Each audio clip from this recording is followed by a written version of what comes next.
My parents always called me just a lowly teacher, like my life was a small thing meant to stay quiet. Then I found the invoices, fake vendors, missing equipment, and a nonprofit that kept showing up right before every cut. When I spoke up, they tried to break me with threats, leave orders, and shame, but on the night I stepped into those studio lights, I realized somebody had set me up, and my dad was watching live. The fluorescent lights in room 304 buzzed with a sound like a trapped fly, a low and constant drone that had become the soundtrack to my life. I sat at my desk, rubbing the space between my eyebrows, staring at a stack of essays that seemed to multiply every time I looked away.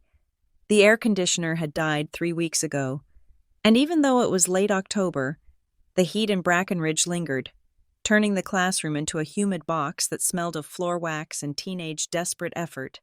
I was 32 years old. I had a master's degree in education. I had a certification on my wall that said I was qualified to shape the minds of the next generation, and yet, I was currently calculating whether I could afford to replace the tires on my 10-year-old sedan, or if I would have to pray they lasted through the winter. My phone vibrated on the desk, a text from my mother. "Don't be late tonight. Your father is in a mood. Wear something nice." I looked down at my outfit. A cardigan I had bought on clearance and a pair of slacks that had seen better days. It was perfectly professional for a public high school teacher who spent half her day crouching next to desks helping students deconstruct Hemingway. But for the Flores family, it was practically an insult. I packed the essays into my tote bag. I would grade them later, after my shift at the tutoring center. That was the reality no one talked about at the school board meetings. I taught 150 students a day, managed a homeroom, ran the debate club, and still had to spend my evenings coaching rich kids from the private school across town just to make rent on my one-bedroom apartment. I walked out to the parking lot. The sun was setting, casting a bruised purple light over the cracked asphalt. My car, a gray sedan that rattled when it idled, was parked next to the principal's reserved spot. I got in, turned the key, and prayed the engine would catch. It did, with a reluctant cough. Driving to my parents' house always felt like traveling back in time to a version of myself I hated. The house was in the Heights, a neighborhood where the lawns were manicured to within an inch of their lives, and the mailboxes looked more expensive than my monthly grocery budget. I pulled into the driveway, parking behind my brother's car. Miles drove a sleek, black coupe. It was new. I could tell by the lack of road dust and the way it seemed to absorb the streetlights. He was 26. 6 years my junior, and he had just landed a job that my father could not stop talking about. I took a breath, checked my face in the rearview mirror to make sure I did not look as exhausted as I felt, and walked to the front door. Inside, the house smelled of roast beef and expensive red wine. My mother, Elena, was in the dining room, adjusting a centerpiece of white lilies. She looked up as I entered, her eyes scanning me from head to toe in less than a second. "Piper," she said, "you look tired." "I am tired." "Mom, it is the middle of the semester." She sighed, a small sound that contained volumes of disappointment. "Well, go wash up. Your father is pouring drinks in the study. And try to do something with your hair. It looks frizzy." I went to the powder room and stared at myself in the mirror. My dark hair was pulled back in a messy bun, escaping in wisps around my temples. I smoothed it down with water, took a deep breath, and put on the mask. The smile, the nod, the dutiful daughter. Dinner was an exercise in endurance. My father, Robert, sat at the head of the table, carving the roast with the precision of a surgeon. He was a man who believed that net worth was the only metric of human value. If you were not earning, you were not trying. "So, Miles," my father said, ignoring me completely, "tell us about the firm. Warren was telling me you have already made quite an impression." Miles beamed. He looked like a younger, softer version of our father. He wore a suit that probably cost 2 of my paychecks. "It is incredible. Dad, we are working on the downtown revitalization project. Big money. We are talking about rewriting the skyline of Brackenridge. The partners are already letting me sit in on the strategy sessions. That is what I like to hear," my father said. pointing his knife at Miles. Ambition. You have to grab the world by the throat. Miles. It will not give you anything for free. I quietly cut my meat. I knew better than to speak, but the silence felt heavy, like it was pressing down on my chest. How is school? Piper? My mother asked, though her tone suggested she was asking about a mild infection. It is busy, I said. We are preparing for the state assessments, and I have been working with a few students who are really struggling with reading comprehension. If we can get their scores up, they might qualify for the scholarships to the state university. My father let out a short, sharp laugh. Scholarships, he said, shaking his head. You are always chasing pennies. Piper, just like that school of yours, begging for scraps. It is not scraps. Dad, it is funding. These kids have potential. They just need resources. Resources, he scoffed. You know what the real world cares about? Results. You are 32 years old. Piper, you are driving a car that sounds like a lawnmower. You are working yourself to the bone for a salary that would not cover my club dues. And for what? So some kid can fail a test slightly less miserably? It is honest work. I said, my voice tight. It is lowly work, he corrected. It is a dead end. Look at your brother. He is building something. He is making connections. You are just teaching. You are a babysitter with a gradebook. I looked at Miles, hoping for a lifeline. He just shrugged, offering a sheepish smile that said sorry. But he is right, Dad. Miles is doing great.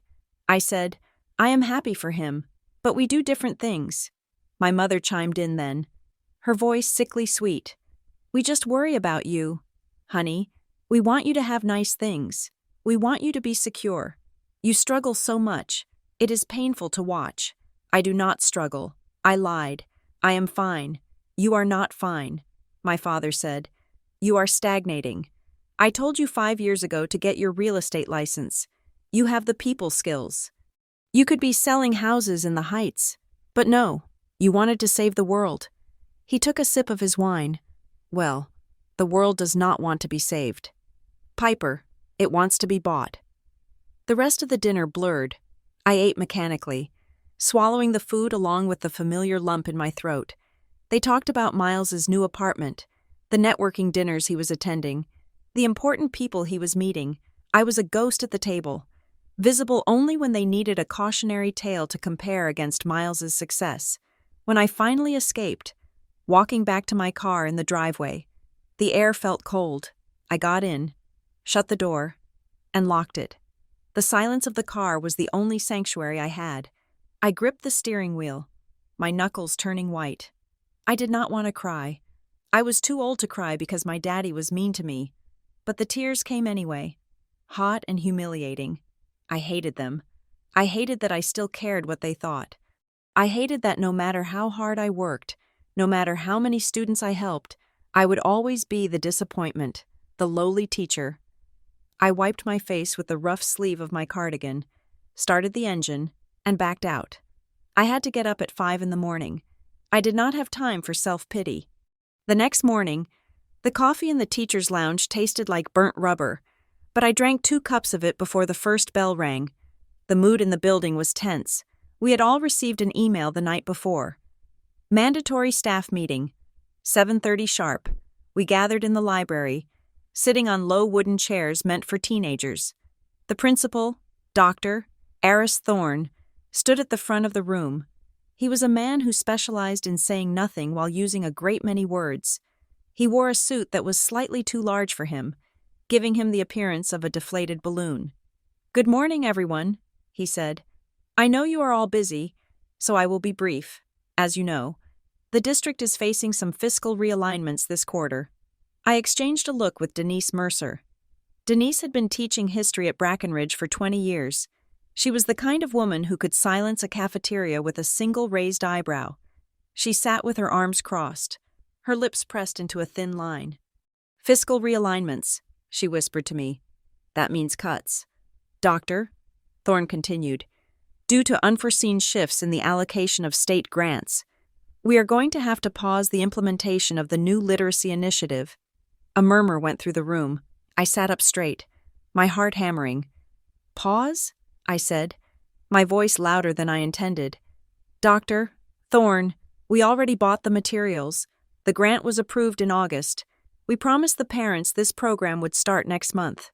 Doctor. Thorne adjusted his glasses. He did not look at me. I understand the frustration. Ms. Flores, but the funds have been redirected. It is a temporary measure. The district assures us that we will revisit the program in the spring. Redirected to where? Someone asked from the back. To critical infrastructure and technology updates. Thorne said, please, let us not stir panic. We have to do more with less. That is the nature of our calling. We are resilient. He dismissed us before anyone could ask another question. I walked back to my classroom, my blood boiling. The literacy program was not a luxury. We had students in the 10th grade reading at a 4th grade level. That grant was supposed to pay for intervention specialists and new software. It was $50,000 that had been locked in. Denise caught up to me in the hallway. Do not let him see you sweat, Piper, she said. It makes no sense. Denise, I saw the approval letter.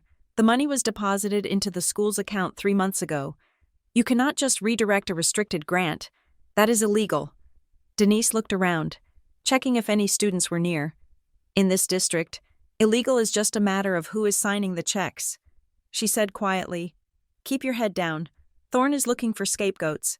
I cannot just tell the parents, oops, sorry, we held a kickoff night. I stood on that stage and told them we were going to help their kids read. Then you tell them it is delayed, Denise said. Lie if you have to. Because if you go poking around the finance office, you might not like what you find. I spent the rest of the day in a fog of anger. I taught The Great Gatsby to 3rd period, talking about the corruption of the American dream, and the irony was bitter on my tongue. During my planning period, I decided to distract myself by organizing the supply receipts. I was the department head for English, which meant I was responsible for tracking every box of pencils and ream of paper we ordered. It was tedious work, but it gave me a sense of control. I opened the binder on my desk and started cross-referencing the delivery slips with the budget report the secretary had left in my mailbox. Staples, Office Depot, Scholastic. Everything looked normal until I turned the page to the technology budget. There was an invoice for $5,000 paid to a vendor named Apex Educational Solutions. The line item said, Interactive Whiteboard Maintenance and Stylus Replacements. I frowned. We did not have interactive whiteboards in the English wing. We had chalkboards and 2 projectors that overheated if you left them on for more than 20 minutes. I flipped to the next month. Another invoice for Apex Educational Solutions. $3,000 for digital curriculum licensing. I checked the date. September 12th.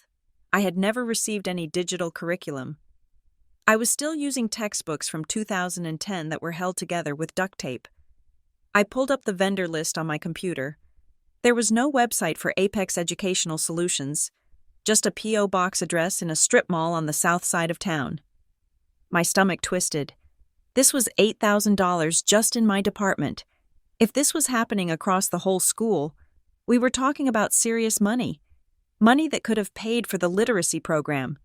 I grabbed the binder and walked down to the main office. The bookkeeper, Mrs. Gable, was a bird-like woman who always looked like she was expecting bad news. She was typing furiously when I walked in. Mrs. Gable, do you have a second? She jumped, her hand flying to her chest.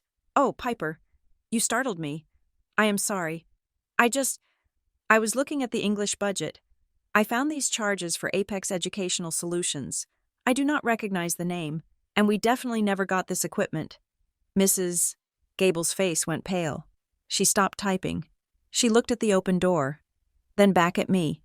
Oh, that, she said, her voice dropping to a whisper. That is just administrative routing. Routing? I asked. It is billed to my department code.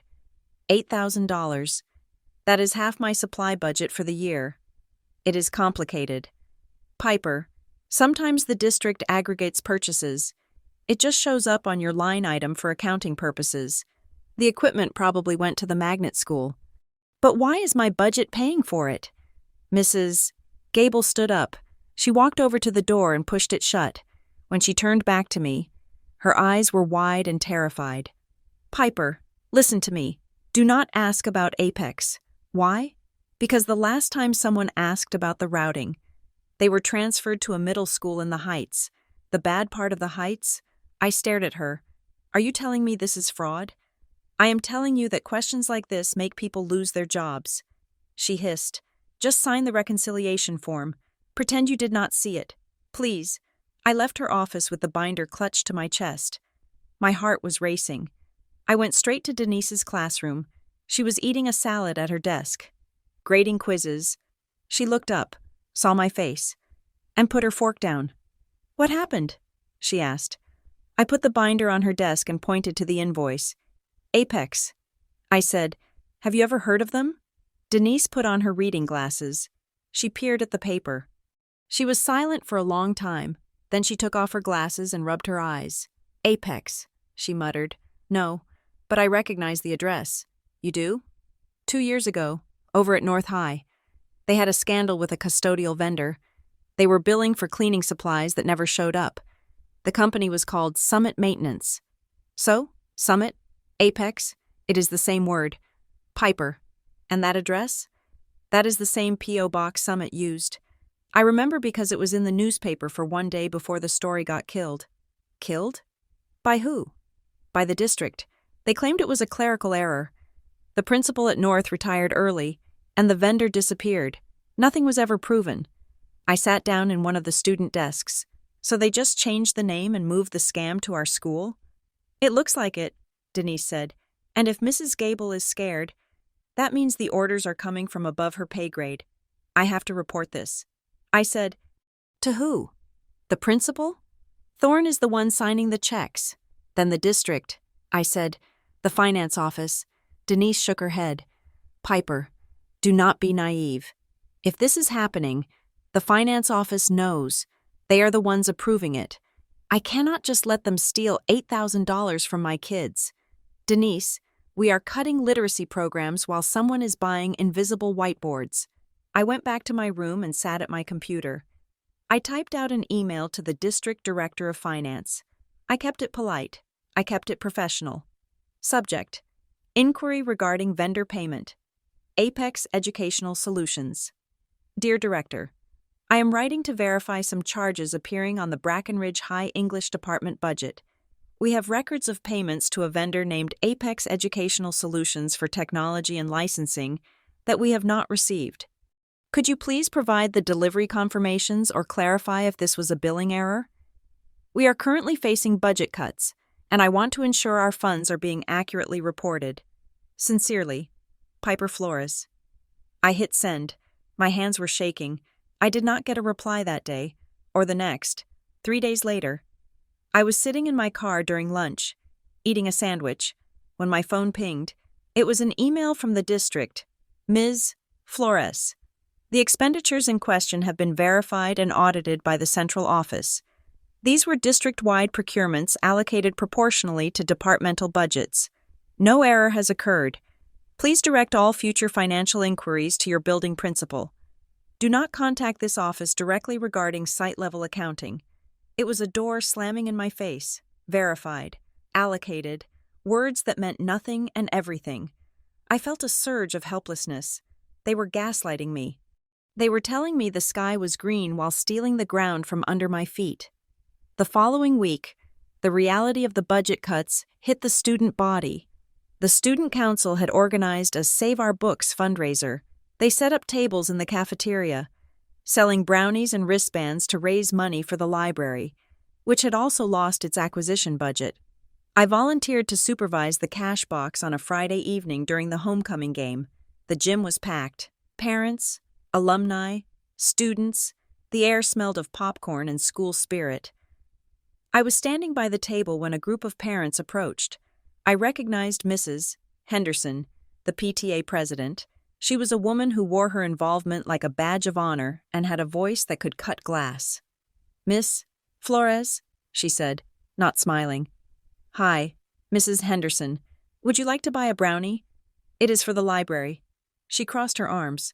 "Actually, we have some questions. We were looking at the school newsletter from last year." It says the district received a designated grant for literacy and library resources, $50,000. I felt a cold prickle of sweat on my neck. Yes, that is correct. So why are our children selling baked goods to buy books? She demanded. Where is that money? Ms. Flores? I am not sure of the specifics. I stammered. The district had to realign some funds. Realign? Mrs. Henderson stepped closer. Her voice grew louder. People turned to look. We pay taxes. Ms. Flores, we hold bake sales. We donate. And now you are telling us the money is gone? Did the teachers get raises? Is that where it went? My face burned. No, absolutely not. We have not had a raise in 4 years. Then where is it? You are the department head. You should know, unless you are all just incompetent, or worse. Other parents were listening now. I saw phones come out. People were recording.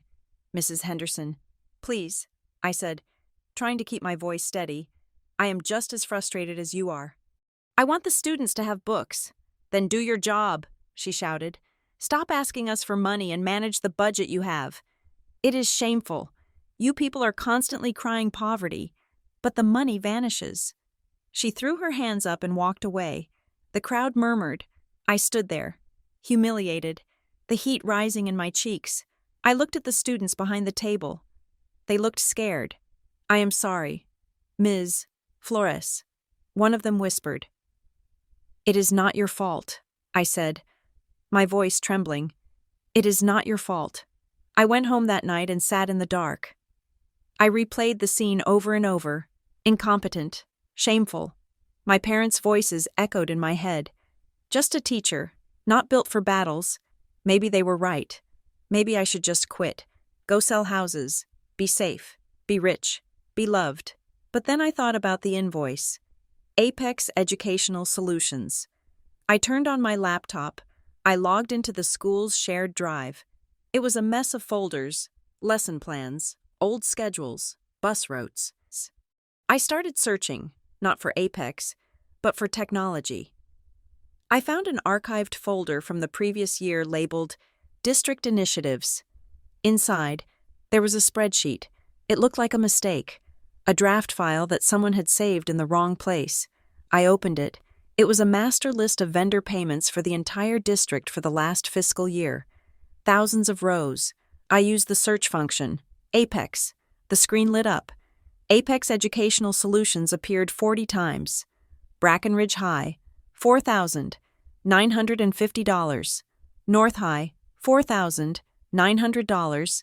East Middle, $4,990. I scrolled down. Every single payment was just under $5,000. I knew enough about district policy to know why. Purchases under $5,000 did not require school board approval. They could be signed off by a single administrator. They were structuring the payments to stay under the radar. I pulled out my calculator. I added up the total for Apex just on this one sheet. $198,000. Almost $200,000 paid to a company that did not exist. Broken into chunks small enough that no one would notice. I stared at the glowing screen. The humiliation from the fundraiser faded, replaced by a cold. Sharp clarity. My parents thought I was weak. The district thought I was stupid. Mrs. Henderson thought I was incompetent, but I was the only one looking at the spreadsheet. I saved the file to a USB drive, then I saved it again to my personal cloud. Then I printed it. I sat back in my chair, the paper warm in my hands. They had taken the literacy money. They had humiliated me in front of my students, and they were doing it on purpose. I was not just a lowly teacher anymore. I was a witness, and I was going to find out who was cashing those checks. The spreadsheet became my wallpaper. I taped the printed pages together until they covered the peeling paint above my dining table. A chaotic mosaic of dates, dollar amounts, and vendor names. My apartment, usually a sanctuary of silence and graded papers, had transformed into a war room. It was 2 a.m. on a Tuesday. I should have been sleeping. I had first period prep, which meant I needed to be functional by 7. But sleep felt like a luxury I could not afford. I traced the lines on the paper with a highlighter, my eyes burning from the strain. The pattern was not subtle once you stepped back far enough to see it.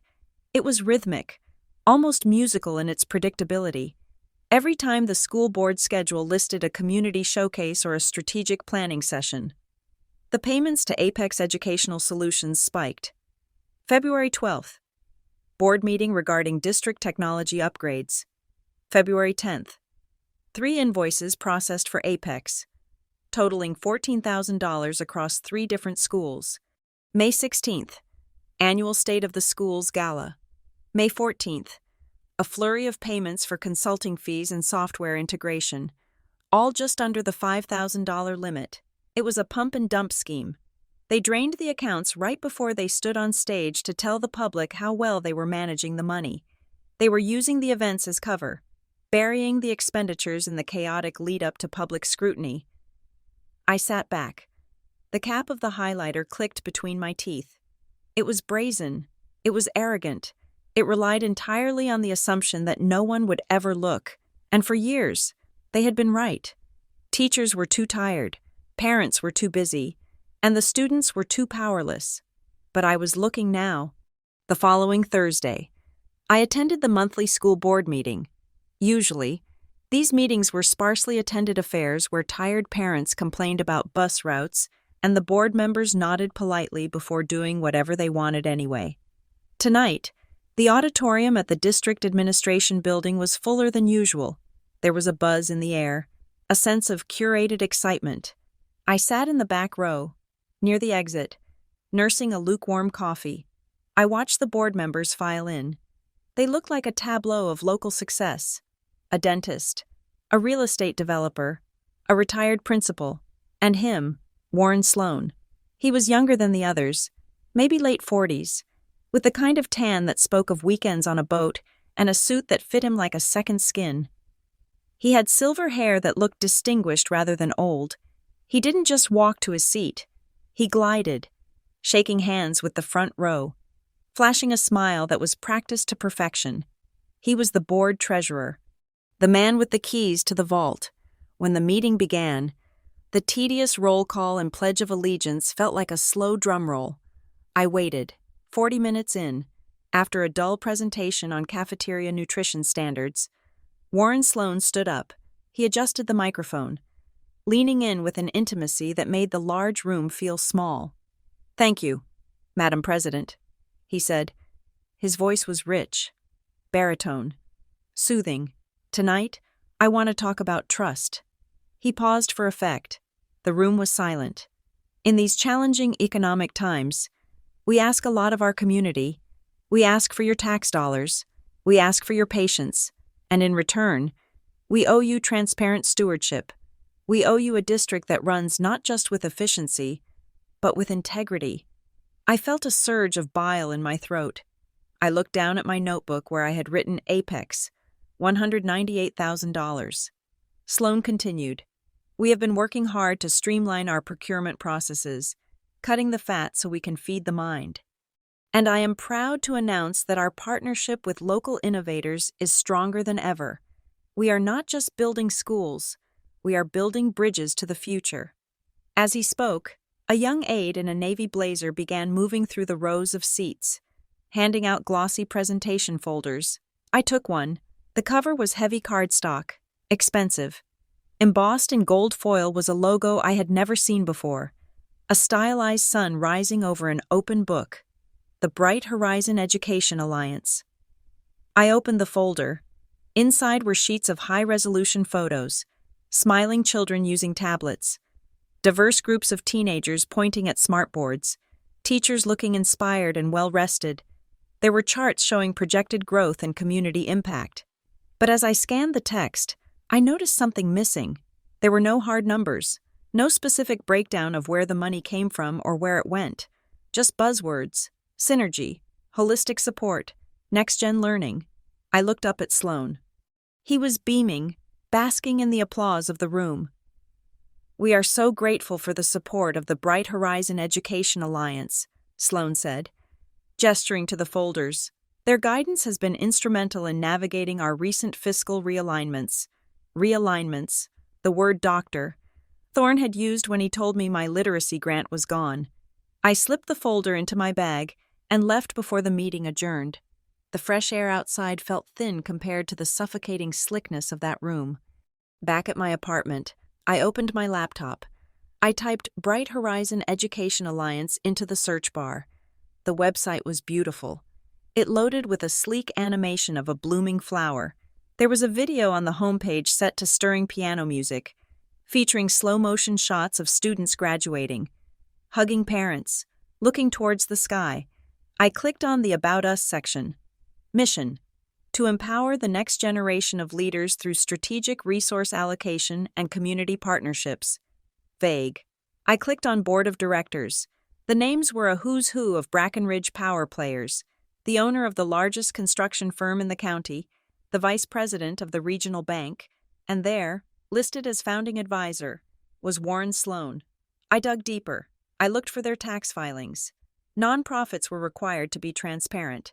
I found a Form 990 from 2 years ago. It was sparse. They listed their revenue in the millions, mostly from private donations and consulting grants. But their program expenses, the money actually spent on helping kids, were tiny. Where did the rest go? Management and general expenses, contract services. I cross-referenced the donor list on their website with the vendor list I had stolen. Several of the companies listed as corporate partners on the Bright Horizon site were also receiving payments from the school district. It was a closed loop. The district paid the vendors donated to the nonprofit guided the district, and sitting in the middle of the web, smiling like a shark, was Warren Sloan. I needed help. I was an English teacher. I knew how to deconstruct a sentence, not a money laundering operation. The next day after school, I met Denise in the parking lot. She looked tired, lugging a tote bag full of history exams. "Denise," I said, "I need to talk to your cousin." She stopped unlocking her car. She looked at me over the roof of her Honda. "Piper, are you sure? He is cynical. He is grumpy, and he drinks too much coffee. I do not care." I went to the board meeting. I saw Sloan. Denise sighed. She looked around the empty lot, then nodded. "Okay, I will text him. But if he hurts your feelings, do not come crying to me." Denise's cousin was named Leo. We met at a diner on the edge of town, a place with sticky vinyl booths and a menu that had not changed since 1990. Leo was in his 40s, with thinning hair and a face that looked like it had been crumpled up and smoothed out a few too many times. He was typing on a battered laptop when I slid into the booth opposite him. "You are the teacher," he said without looking up. "I am Piper." He closed the laptop. "Leo, Denise says you have a death wish. I have a spreadsheet," I said. I slid the folder across the table. I put the printouts inside the Bright Horizon folder I had taken from the meeting. Leo opened it. He took a sip of black coffee, his eyes scanning the rows of data. He didn't blink. He flipped the page, then another. "Where did you get this?" he asked, his voice lower. "Shared drive. Someone forgot to delete an attachment." Leo let out a low whistle. "Apex Educational Solutions. I have heard rumors about them. Ghost vendor. I think they are funneling money through the nonprofit." I said, "Bright Horizon." Leo looked up at me then. His eyes were sharp, intelligent. "Bright Horizon." He repeated, "The golden child of Brackenridge. Do you know how many press releases they send me a week? Bright Horizon donates backpacks. Bright Horizon hosts Leadership Summit. It is all fluff. Have you ever investigated them?" Leo laughed. It was a dry hacking sound. "Investigated?" "Honey, I write for the Brackenridge Gazette. We have 3 reporters and a budget of 0. Last time I tried to ask for their financial disclosures. Their PR guy called my editor and threatened to pull all the advertising for the local car dealerships. So you stopped? I have a mortgage."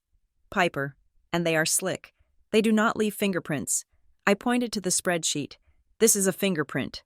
$198,000 in fingerprints." Leo tapped his finger on the paper. "This is good," he said, "but it is circumstantial. You have payments to a vendor. You have a board member connected to a nonprofit, but you do not have the smoking gun that links them. You need to prove the money from Apex is going to Sloan or the nonprofit. How do I do that? You follow the money. but you cannot do it from a school computer, and you definitely cannot do it while you are on the clock." He leaned in. "Listen to me. These people, Sloan and his crew, they are not just greedy, they are entitled. They think the public trough is their personal piggy bank. If you come at them, they will not just deny it, they will try to destroy you. Are you ready for that?" I thought about Mrs. Henderson yelling at me at the fundraiser. I thought about the literacy grant. I am already destroyed. "Leo, I am just too stubborn to lie down."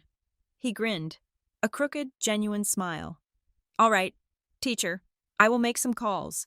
I have a buddy in the state auditor's office who owes me a favor. But you keep your head down. Do not let them know you are looking." I tried to follow Leo's advice. I really did. I went to work. I taught Hamlet. I broke up fights in the hallway. I smiled at Mrs. Gable in the office. But the tension was leaking out of me. I could feel it. I was shorter with the students. I was jumpy. On Friday, during my planning period, the intercom buzzed. "Ms. Flores, please report to Dr. Thorne's office." My stomach dropped. I grabbed my notebook and walked to the office. The secretary, a woman named Barb who usually had a jar of candy on her desk, did not offer me any. She did not even look at me. Dr. Thorne was sitting behind his massive oak desk. He was not alone. The vice principal, Mr. Gentry, was standing by the window. "Close the door." "Piper," Thorne said gently. I sat down. The chair was low, forcing me to look up at him. "Is everything okay?" I asked. Thorne folded his hands on the desk. He looked pained, like he was about to put a sick dog to sleep. "Piper, we are concerned about you." "Concerned?" "We have noticed a change in your demeanor lately. You seem stressed, distracted, and we have had reports that you are asking a lot of questions." "Questions?" "About administrative matters, finance, vendors." I felt the blood rush to my face. "I am the department head. Dr. Thorne, it is my job to track my budget. There is tracking a budget, and then there is fixation." Thorne said. He used the word like a diagnosis. "Mr. Gentry turned from the window. "We just want to make sure you are not overwhelming yourself. Piper, you take on so much. The tutoring, the club, the extra classes. It is understandable that you might be feeling paranoid." "Paranoid?" I stood up. "I found invoices for equipment we never received. That is not paranoia. That is math." Thorne sighed. He took off his glasses and rubbed the bridge of his nose. "See, this is what I mean. You are agitated. Piper, those invoices were explained to you. They are verified. By continuing to harp on them, you are creating a hostile work environment. You are becoming disruptive." Disruptive. The word hung in the air. It was a word we used for students who threw chairs. "I am trying to protect the school," I said, my voice shaking. "You are damaging your reputation." Thorne said softly, "And we value you. Piper, we really do. We would hate to see you burn out. Perhaps you should take a few personal days? Reset?" I looked at him. I looked at his soft hands, his sympathetic eyes. It was a masterpiece of gaslighting. He was threatening my job while pretending to care about my mental health. "I am fine. Dr. Thorne," I said, forcing my voice to be steady, "I will focus on my classroom." "Good," he said, smiling. "That is all we want. For you to be the great teacher we know you are." I walked out of the office with my legs feeling like jelly. I went to the bathroom and splashed cold water on my face. I stared at myself in the mirror. "You are not crazy," I whispered. "They are scared." Sunday dinner at my parents' house was non-negotiable. If I missed it, my mother would call the police to do a welfare check. I knew this because she had done it once when I had the flu and slept through my alarm. I sat at the table, pushing peas around my plate. Miles was late. "You are quiet tonight," my mother said. She was wearing a new pearl necklace. "Just work." I said, "Work, work, work," my father grumbled. He was in a foul mood because his golf game had been rained out. "You treat that school like it is a cathedral." "Piper, it is a government holding pen. I am having some issues with the administration." I said, testing the waters. "What kind of issues?" "I think they are mishandling funds." I asked some questions, and the principal basically told me to shut up or else. My father put down his fork. And? He asked. And what? And did you shut up? I looked at him, surprised. No, I think it is serious. Dad, I think money is being stolen. Piper, for God's sake, my father said, wiping his mouth with a napkin. Do you have to be a martyr for everything? I am not being a martyr. I am being honest. You are being difficult. My mother said, why can't you just do your job and come home? Why do you have to look for trouble? Because it is wrong. Mom, it is bureaucracy. My father snapped. Everyone skims a little off the top. That is how the world works. If you go tilting at windmills, the windmill is going to crush you. You are not built for battles. Piper, you crumble. Look at you. You are shaking just talking about it. I looked down at my hands. They were trembling. I am shaking because I am angry. I said, you are shaking because you are weak. He said, you have no leverage. You have no power. You are a low-level employee making noise. You will get fired. And then what? You will move back into your old room? The front door opened. Miles breezed in, bringing a gust of cool air and expensive cologne. Sorry I'm late. He called out. Meeting ran long. He came into the dining room, looking flushed and happy. He kissed Mom on the cheek, shook Dad's hand, and winked at me. Hey, sis, you look intense. We were just discussing Piper's desire to get herself fired. My father said. Miles sat down and piled potatoes onto his plate. Don't do that. Piper, you need the benefits. I am not getting fired, I muttered. So, Miles, my father said, his voice instantly changing to a warm, respectful tone. Tell us about the meeting. Miles grinned. He took a sip of water. It was amazing. I was with Warren. My fork clattered against my plate. Warren? I asked. Warren Sloan? Yeah, Miles said. He has been taking me under his wing. He calls it mentoring. We spent the afternoon reviewing the site plans for the riverfront project. He values my input. Dad, he actually listens to me. My stomach turned over. Miles, I said, you need to be careful with him. Why? Miles asked. Defensive. He is a genius. He is one of the most respected men in the city. He is crooked. I said, Piper! My mother shouted. That is enough. He is, Mom! He is laundering money through the school district. My father slammed his hand on the table. The silverware jumped. Stop it, he roared. I will not have you slandering a man of Warren Sloan's stature in my house. He is helping your brother. He is opening doors that have been closed to this family for generations. And you want to ruin it because you are jealous? Jealous? I whispered. Yes, jealous, my mother said, her eyes wet. You see Miles succeeding, soaring, and you cannot stand it. You want to drag everyone down to your level of misery. I looked at Miles. He looked uncomfortable, shifting in his seat. It is not jealousy. I said quietly, Miles, please listen to me. Piper, drop it, Miles said, looking away. Warren is a good guy. He invited me to a private dinner next week, just the inner circle. It is a huge opportunity. I felt a cold dread settle in my chest. Inner circle. I stood up. I cannot do this. Sit down. Piper, my father ordered. No, I am leaving. I walked out. I heard my mother crying behind me. Heard my father apologizing to Miles for my behavior. I drove home in silence. The city lights blurred into streaks of neon. I felt entirely, utterly alone. My family was not just unsupportive.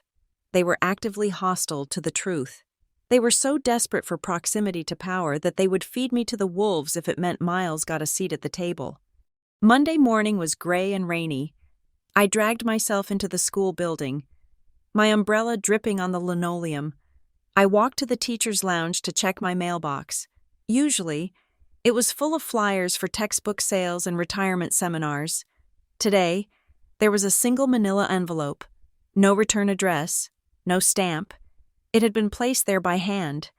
My name was written on the front in block letters, Sharpie. I opened it. Inside was a single yellow sticky note attached to a photocopy.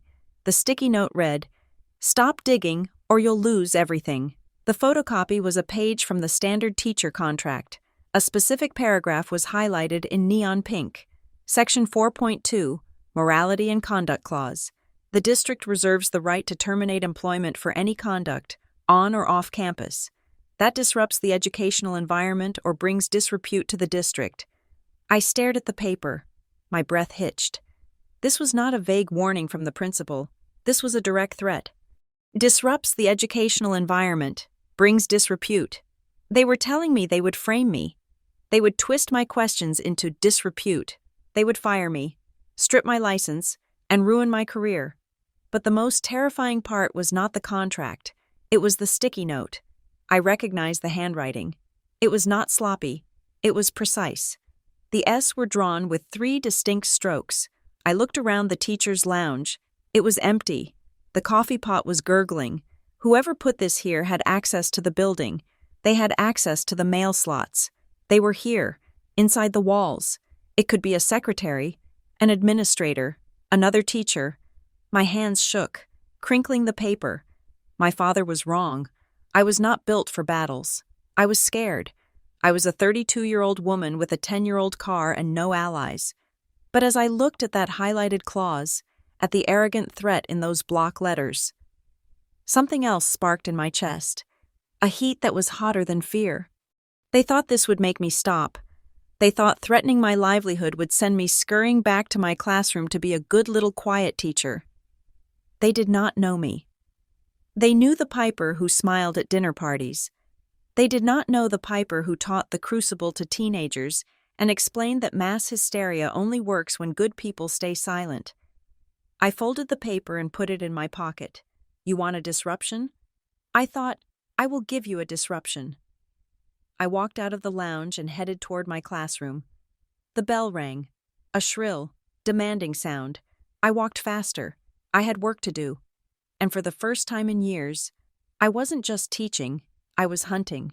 The Sapphire Club was not the kind of place where public school teachers spent their Tuesday nights.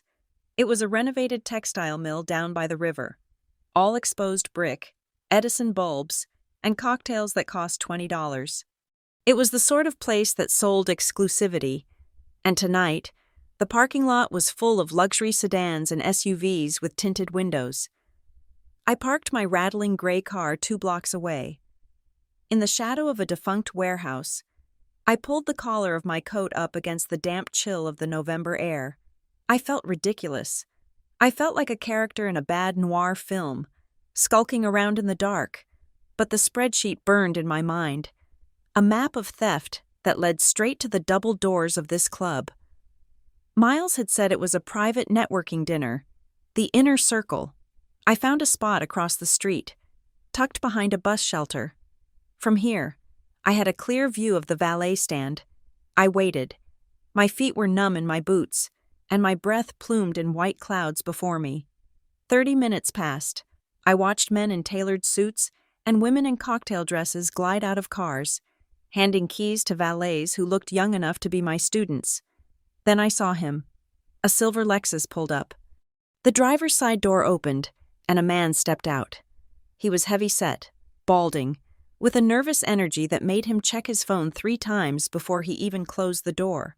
I recognized him instantly from the district directory photo. Greg Hatcher, the director of procurement, the man who signed off on supply orders. He didn't hand his keys to the valet. He waited on the sidewalk. A moment later, a black truck, shiny, lifted, aggressive, pulled in behind the Lexus. A man in a leather jacket and jeans got out. He didn't look like he belonged at the Sapphire Club, but he walked with the swagger of someone who owned the pavement. I squinted. I had seen that face on a LinkedIn profile during my late-night research. It was Vance Miller, the registered agent for a construction company that had billed the district $40,000 for site preparation on a playground that had never been built. Hatcher and Miller shook hands. It wasn't a formal handshake. It was a grip, a pull, a slap on the back, familiar, collusive. Then the double doors of the club opened, and Warren Sloan stepped out. He looked golden in the warm light spilling from the entrance. He wore a charcoal suit without a tie. the top button of his shirt undone in a calculated display of casual power. He spread his arms wide. "Gentlemen," he said, his voice carrying across the quiet street. "You made it." Hatcher laughed. A nervous, braying sound. Warren clasped Hatcher's shoulder with one hand and Miller's with the other. Pulling them into a tight circle, they leaned in. Warren said something low. Miller nodded vigorously. Hatcher looked around, scanning the parking lot, before nodding as well. It was the ecosystem of corruption right in front of me. The politician, the bureaucrat, and the contractor. The trinity of the graft. I fumbled for my phone.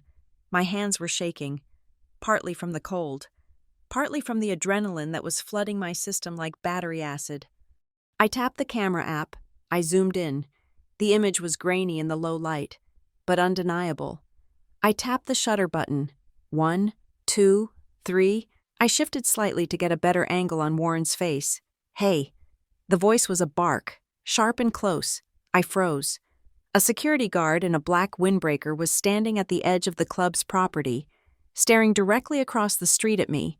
He was big, with a buzz cut and a posture that suggested violence. "You," he shouted, taking a step off the curb. "You cannot take pictures here. Private property." Panic, cold and absolute, washed over me. I lowered the phone, shoving it deep into my pocket. I did not wait to explain. I did not wait to see if he would cross the street. I turned and ran. I sprinted toward the warehouse where my car was hidden, my boots slapping loud and clumsy on the wet pavement. I heard the guard shout something else, but I was already rounding the corner. I scrambled into my car, locked the doors, and jammed the key into the ignition. The engine whined, then caught. I peeled away from the curb, my heart hammering against my ribs like a trapped bird.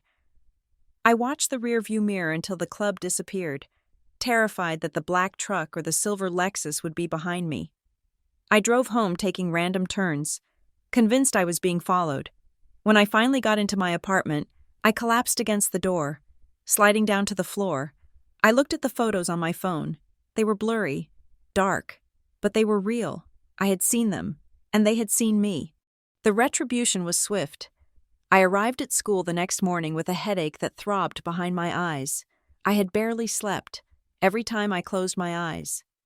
I saw the security guard stepping off the curb. I was writing the objective for the day on the chalkboard, analyzing rhetorical strategies in modern media, when the door opened. It was not a student. It was Dr. Thorne, followed by a woman I did not know. She carried a clipboard and wore a gray suit that looked like it was made of steel wool. "Miss Flores." "Doctor," Thorne said, his smile tight and devoid of warmth. "This is Mrs. Vance from the District Office of Human Resources. She is conducting random site evaluations today. She will be observing your first period." My stomach dropped. Evaluations were supposed to be scheduled 2 weeks in advance. That was the union contract. "Dr. Thorne," I began. "I did not receive a notice." "Random, Ms. Flores." Mrs. Vance interrupted. Her voice was dry, like shuffling papers. "It is part of the new accountability initiative. Please, continue." She sat in the back of the room, near the radiator. "Doctor?" Thorne left, closing the door with a click that sounded like a jail cell locking. I tried to teach. I really did. But the air in the room felt heavy. The students sensed it immediately. They were quiet, looking from me to the woman in the back scribbling furiously on her clipboard. I led a discussion on bias in news reporting. It was a lesson I had taught a dozen times. I was passionate about it. I was good at it. But every time I spoke, I heard the scratch, scratch, scratch of Mrs. Vance's pen. At the end of the period, the bell rang. The students filed out, casting sympathetic glances my way. Mrs. Vance stood up. She walked to the front of the room and placed the clipboard on my desk. "Ms. Flores," she said, "I have some concerns." "Concerns?" I asked. The lesson went well. The students were engaged. "Your board organization is chaotic," she said, pointing to my handwriting. "It suggests a lack of preparation. And your tone. It was aggressive." "Aggressive?" I was emphasizing a point about persuasive language. "You seemed agitated." she corrected. Jumpy. It creates an atmosphere of anxiety for the students. We look for stability in our educators. Ms. Flores. Professionalism. Today, I saw someone who is unraveling. I gripped the edge of my desk. Unraveling. That was the narrative. Is this about the invoices? I asked quietly. Because if this is retaliation, Mrs. Vance's face went blank. I evaluate pedagogy, Ms. Flores. I do not know what invoices you are talking about, but I will be noting in your file that you responded to constructive criticism with defensiveness. She picked up her clipboard and walked out. I stood there, trembling. They were building a paper trail, unstable, unprofessional, defensive. They were laying the groundwork to fire me for cause so I couldn't sue. It got worse at lunch. I was sitting in the empty classroom, staring at my sandwich, when my phone buzzed. It was a text from Denise. Don't look at Facebook. I immediately opened Facebook. A notification popped up. A tag. It was a post in a group called Brackenridge Parents' Voice. The group had 5,000 members. The post was from a user named Concerned Taxpayer. No profile picture, no friends. Is this who we trust with our children? This was filmed at the last school board meeting. Look at the rage. Look at the instability. Ms. Flores needs help, not a classroom. There was a video attached. I pressed play. It was a clip of me from the fundraiser night. Not the board meeting, but it had been edited, chopped up.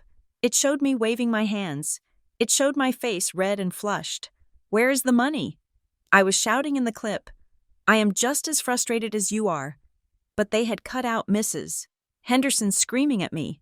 They had cut out the context. They had slowed down the audio slightly so my voice sounded deeper, slurred, almost demonic. Then they cut to a shot of me crying in my car, footage that must have been taken from a security camera in the parking lot. The caption under the crying clip read, "Mental breakdown on school grounds?" I scrolled down to the comments. There were hundreds. She looks unhinged. My daughter is in her class. I'm calling the principal. Typical union entitlement. Screaming because she can't handle the job.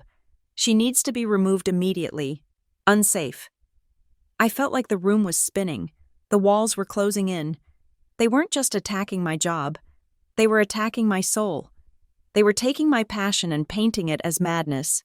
I dropped the phone on the desk as if it were burning. Denise appeared in the doorway a moment later. She locked the door behind her and pulled the blinds down. They are scared. Piper, she said, her voice fierce. They are winning. Denise, I whispered. Look at the comments. They think I'm crazy. They are bots and trolls and scared parents who believe whatever the screen tells them. Denise said, she pulled a chair up next to me. Listen to me. We are not playing defense anymore. We are going on offense. She pulled a folder out of her bag. This is the form for the State Office of Educational Oversight, Whistleblower Protection Division. We are filing it today, right now. But the investigation... Forget the investigation, Denise said. Once you file this, you have legal status. If they fire you after you file, it is automatic retaliation. It buys you time. We filled out the form together. My hand shook as I wrote my name. Piper Flores. Nature of complaint. Financial mismanagement. Fraudulent vendor payments. Retaliation. I faxed it from the library office when the librarian was on break. The machine whirred and beeped. Transmission successful. I called the number on the form to confirm receipt. State oversight. A bored voice answered. I just faxed a whistleblower complaint. I said, I wanted to make sure you got it. Name? Flores. Hold on. I waited. The silence stretched. Yeah, we got it. The voice said. Listen, honey, just so you know, we have a backlog of 6 months. We will assign a caseworker when we can. But these things take time. Don't expect a cavalry tomorrow. The line went dead. 6 months. By then, the money would be gone, and I would be teaching GED classes in the next county. I needed a bigger weapon than a fax machine. That evening, I met Denise's cousin Leo again. He brought someone with him. She was small, sharp-featured, with hair dyed a severe shade of crimson. She wore a leather jacket and was tapping on a tablet before I even sat down. Piper, this is Lila Hart, Leo said. She is a producer for Channel 8. Lila didn't look up. Leo says you have a story, she said. Her voice was fast, clipped. I'm going to be honest. I usually do not do school board drama. Teacher hates principal is not news. It is Tuesday. It is not just drama. I said. I sat down and pulled out the photos from the Sapphire Club and the spreadsheet. I slid the photos across the table. This is Warren Sloan, the board treasurer. This is Greg Hatcher, procurement, and this is Vance Miller, a contractor. They were meeting at a private club 2 nights before the district announced a surprise partnership with Miller's firm. Lila glanced at the photos. She stopped tapping. She picked one up. Cozy, she said, but friends can have dinner. I pulled out the spreadsheet. Friends do not pay friends $200,000 for invisible whiteboards. I said. Lila looked at the data. She flipped through the pages. Her expression didn't change, but her posture did. She leaned in. Local funds? She asked. Mostly, I said, but look at the account codes. I pointed to a column I had highlighted in yellow. Function code 450. Lila frowned. She pulled out her phone and typed something. Then she looked at me, her eyes wide. That is federal, she said. Title I. Grant money for disadvantaged students. Exactly. I said, they are not just stealing from the local taxpayers. They are laundering federal grant money intended for the poorest kids in the state. Lila sat back. She looked at Leo, then back at me. A slow smile spread across her face. It was a predatory smile. Local corruption is a segment. She said, federal fraud? That is a special. That is the FBI. That is headlines. She reached out and put her hand on the folder. I am listening. Piper, start from the beginning, and do not leave anything out. We talked for 2 hours. I told her everything. The vague threats, the morality clause, the edited video, the gaslighting. By the time we finished, Lila looked furious. They are sloppy, she said. They are arrogant. They think because it is a school district. No one is watching. They think it is small potatoes. She put her card in my hand. I need to verify the vendors, she said. I need to drive to these addresses and take footage of the empty lots. But if this checks out, I will put you on camera. I will blow this whole thing wide open. Can you protect me? I asked. Lila looked at me sadly. I can get the truth out. Piper, but protection? In a town like this? The truth is the only shield you have, and sometimes, even that is not enough. I drove home feeling a strange mix of hope and terror. I had allies now, Denise, Leo, Lila, but the enemy had the high ground. My phone rang as I unlocked my apartment door. It was my mother. Piper, come home, now. Her voice was ice. I considered saying no, but the habit of obedience was deep, and I wanted to face them. I wanted them to know I wasn't hiding. When I walked into my parents' living room, the atmosphere was like a funeral. My father was standing by the fireplace, a glass of scotch in his hand. My mother was sitting on the sofa, clutching a tissue. Miles was not there. Who is Lila Hart? My father asked. He didn't say hello. He didn't turn around. She is a journalist, I said. Standing in the doorway, my father turned. His face was purple with rage. Bob Crowley saw you. He spat. Bob Crowley, my insurance broker. He saw you sitting in a coffee shop with that muckraker, showing her papers. Plotting. I am not plotting. Dad, I am exposing a crime. You are exposing this family to ridicule, he shouted. He threw his glass into the fireplace. It shattered, the sound like a gunshot. Do you have any idea what you are doing?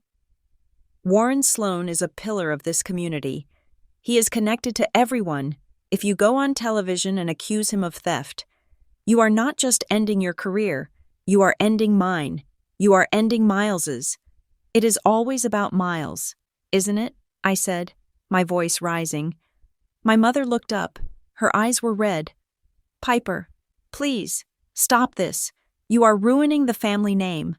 We have worked so hard to be respected, to be accepted, and you are dragging us through the mud because you need attention." "Attention?" I laughed.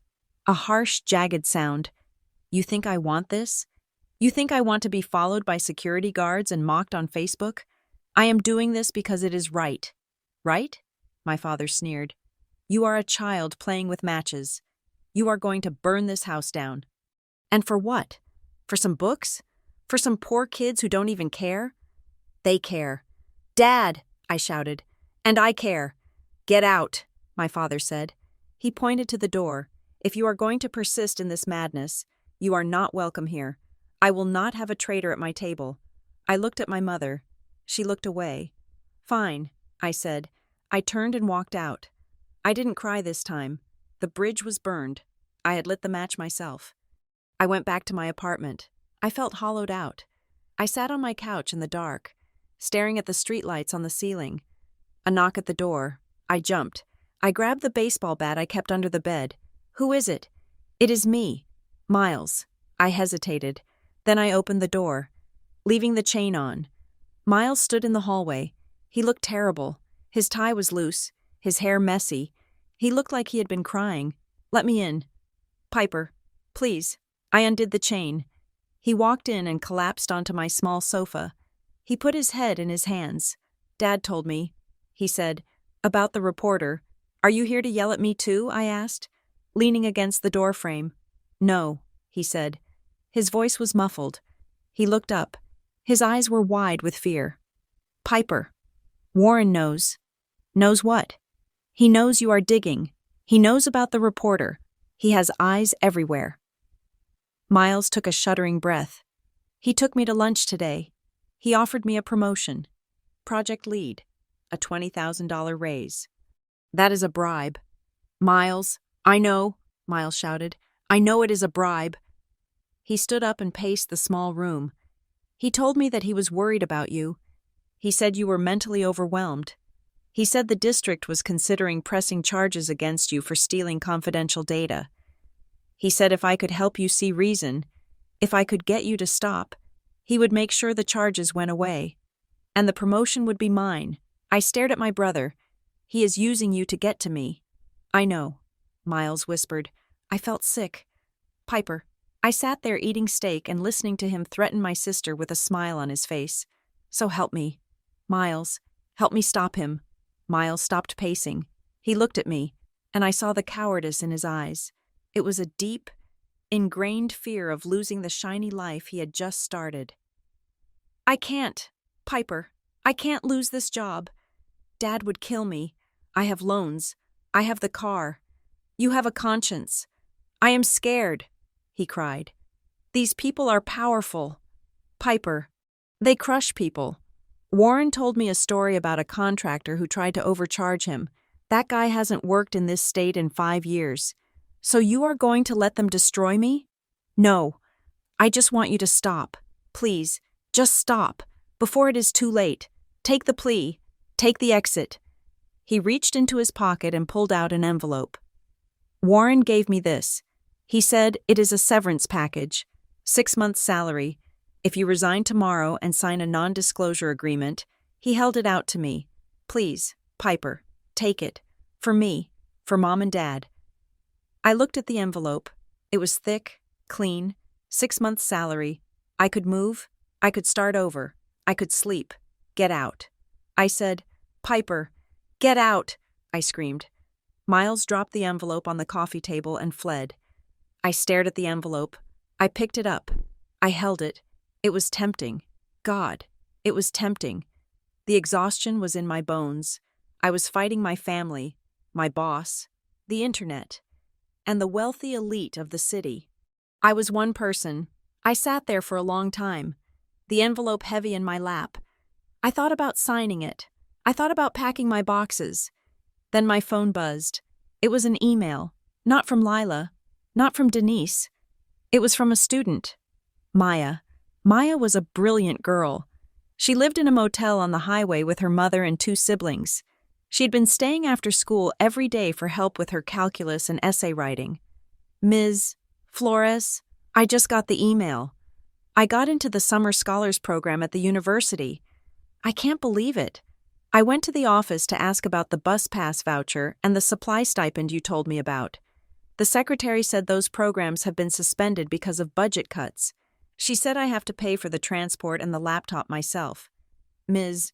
Flores, I don't have the money. My mom doesn't have it. Does this mean I can't go? I worked so hard. Please tell me there is a way. Maya, I read the email twice. The stipend, the bus pass. That was the money they had stolen. That was the realignment. They had taken Maya's future and turned it into a dinner at the Sapphire Club. They had taken her laptop and turned it into Warren Sloan's consulting fee. I looked at the severance envelope. If I took that money, I was taking it from Maya. I was eating the steak while she starved. I stood up. I walked to the kitchen and turned on the gas burner of my stove. I held the corner of the envelope over the blue flame. The paper curled, browned, and then caught fire. I dropped it into the metal sink and watched it burn. I watched the thick, expensive paper turn to ash. I washed the ash down the drain. I sat back down at my computer and opened a reply to Maya. Maya, you are going. I promise you. Do not give up. I am going to fix this. I hit send. Then I texted Lila Hart. I am ready. Let's burn them down. The passenger seat of Lila Hart's production van smelled of stale coffee and expensive camera equipment. We were parked on the edge of an industrial park in the desolate stretch between Brackenridge and the interstate, watching rain streak against the windshield. This is it, Lila said. She pointed through the glass, address of record for Apex Educational Solutions. I looked out. It was a storefront with a cracked window, sandwiched between a bail bondsman and a discount tobacco shop. The sign above the door was faded, reading D.J. Appliance Repair. But a piece of cardboard taped to the inside of the glass had Apex scrawled on it in black marker. The place was dark. A pile of wet mail sat on the mat outside. $200,000, I whispered. We sent $200,000 here. Lila snapped a photo with a long lens camera. It is a shell, she said. A drop box. Someone comes by once a week to pick up the checks. Or they have them forwarded, but there are no whiteboards in there. Piper, there is no curriculum development team. It is a ghost. She put the camera down and picked up a clipboard. And it gets better. Remember the other vendor? Miller Educational Consulting? The one that billed for the playground survey? Vance Miller. I said, I saw him at the club. Right. I ran a background check on him. He is real. But his business license lists a co-registrant, a silent partner. She handed me a printout. Karen Hatcher. I stared at the name. The name felt familiar, heavy on my tongue. Hatcher. I said, Greg Hatcher, the director of procurement. His wife, Lila said. He is signing contracts for a company owned by his own wife. It is so lazy it is almost insulting. They didn't even use a shell company for that one.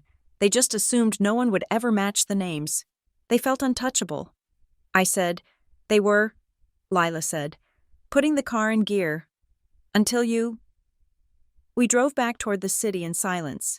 The windshield wipers beat a steady rhythm, counting down the time I had left before my life imploded. I knew I was walking on a wire. I just didn't realize the wire had already been cut. The summons came during fourth period the next day. I was teaching a raisin in the sun, discussing the concept of deferred dreams. The classroom was warm, the students sleepy after lunch. When the door opened, the conversation died instantly. It was Mr. Gentry, the vice principal. He did not look at me. He looked at the floor. Ms. Flores, he said, bring your things. My things? I asked. Your personal effects, he said. Your purse? Your keys? A chill went through the room. The students knew. They watched enough television to know what it meant when a teacher was told to bring her purse. I packed my bag. My hands were numb. I looked at Maya in the front row. She looked terrified. Read to the end of Act 2, I said, my voice sounding like it was coming from underwater. I will see you tomorrow. I walked out into the hallway. Gentry walked 2 paces behind me. Like a prison guard transporting an inmate. We did not go to the principal's office. We went to the conference room. Dr. Thorne was there, along with a woman from Human Resources, Mrs. Vance, sit down, Thorne said. I remained standing. What is this? I asked. Ms. Flores? Mrs. Vance said, reading from a document on the table. Effectively immediately, you are placed on administrative leave with pay, pending the outcome of an internal review regarding your professional conduct. Conduct? I asked. Because I asked about the budget? Because we have received multiple complaints from parents regarding your stability in the classroom, Thorne said smoothly, and because there are concerns about your communication with external parties regarding confidential student data. I never shared student data. I said, that is for the review to determine, Vance said. In the meantime, you are trespassed from district property. You will surrender your badge and your laptop. You are not to contact any students or staff. This is retaliation. I said, you know it is. It is procedure, Thorne said. He held out his hand. The badge. Piper. I reached for my lanyard. I unclipped the plastic rectangle that had been my identity for 8 years. Piper Flores, English department. I handed it to him. I handed over my laptop. Now, please escort Ms. Flores to her vehicle, Vance said to Gentry. The walk to the parking lot was the longest mile of my life. It was passing period. The halls were full. Hundreds of students streaming by, laughing, shouting, slamming lockers. I kept my head down. I felt their eyes on me. I felt the heat of their confusion. Is that Miss Flores? Why is Gentry with her? Did she get fired? I reached my car. I got in. Gentry stood by the bumper, watching until I started the engine. I drove out of the lot. I did not look back. I couldn't. If I looked back, I knew I would crash the car. News traveled faster than light in Brackenridge. By the time I got to my apartment, my mother had called 4 times. I did not answer. I sat on my floor, surrounded by silence. I had no job. I had no access to the school. I had been erased. Then, at 6 p.m, my doorbell rang. I looked through the peephole. It was my parents. I opened the door. They did not hug me. They walked in, looking around my small apartment with their usual air of distaste. So, my father said, it happened. You heard. I said, Miles called us. My mother said, she was clutching her handbag tightly. He is beside himself. Piper. He says everyone at the district is talking about it. The unstable teacher. I am not unstable. Mom. I uncovered a fraud ring. My father held up a hand. Stop. Just stop. He walked over to the window and looked out at the street. We are not here to argue the facts. Piper. We are here to manage the damage. Damage control. I said. You have no income, he said, turning around. You have no savings. You drive a car that is a safety hazard. And now you are on leave. How long do you think that with pay part will last? A week? 2? I will find another job. In this town? He laughed. With this cloud over you? You will be lucky to get a job waiting tables. He reached into his jacket pocket and pulled out a checkbook. We are prepared to help you. Piper, we are your parents. We cannot watch you starve, no matter how foolish you are. He uncapped a pen. We will cover your rent for the next year. We will help you with a down payment on a decent vehicle. We will make sure you are comfortable while you transition. I looked at the checkbook. It was a lifeline. It was safety. What is the catch? I asked. My mother stepped forward. No catch. Honey, we just want you to focus on stability. We want you to sign a statement for the district. A statement? Just a simple apology. My father said. You acknowledge that you were under personal stress. You agree to cease all contact with the media. You agree to drop this crusade and move on. If you do that, the district will let you resign quietly, no mark on your record, and we will take care of you. I stared at them. They were not here to save me. They were here to buy my silence. They were agents of the very system I was fighting. I looked at my father's face.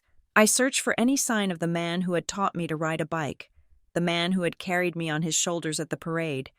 I saw nothing. I saw a man who was afraid of embarrassment. I saw a man who valued his country club membership more than his daughter's integrity. Put the pen away. Dad, I said, Piper, be reasonable. My mother pleaded. I am being reasonable. I said. My voice was low. It was steady, for the first time in my life.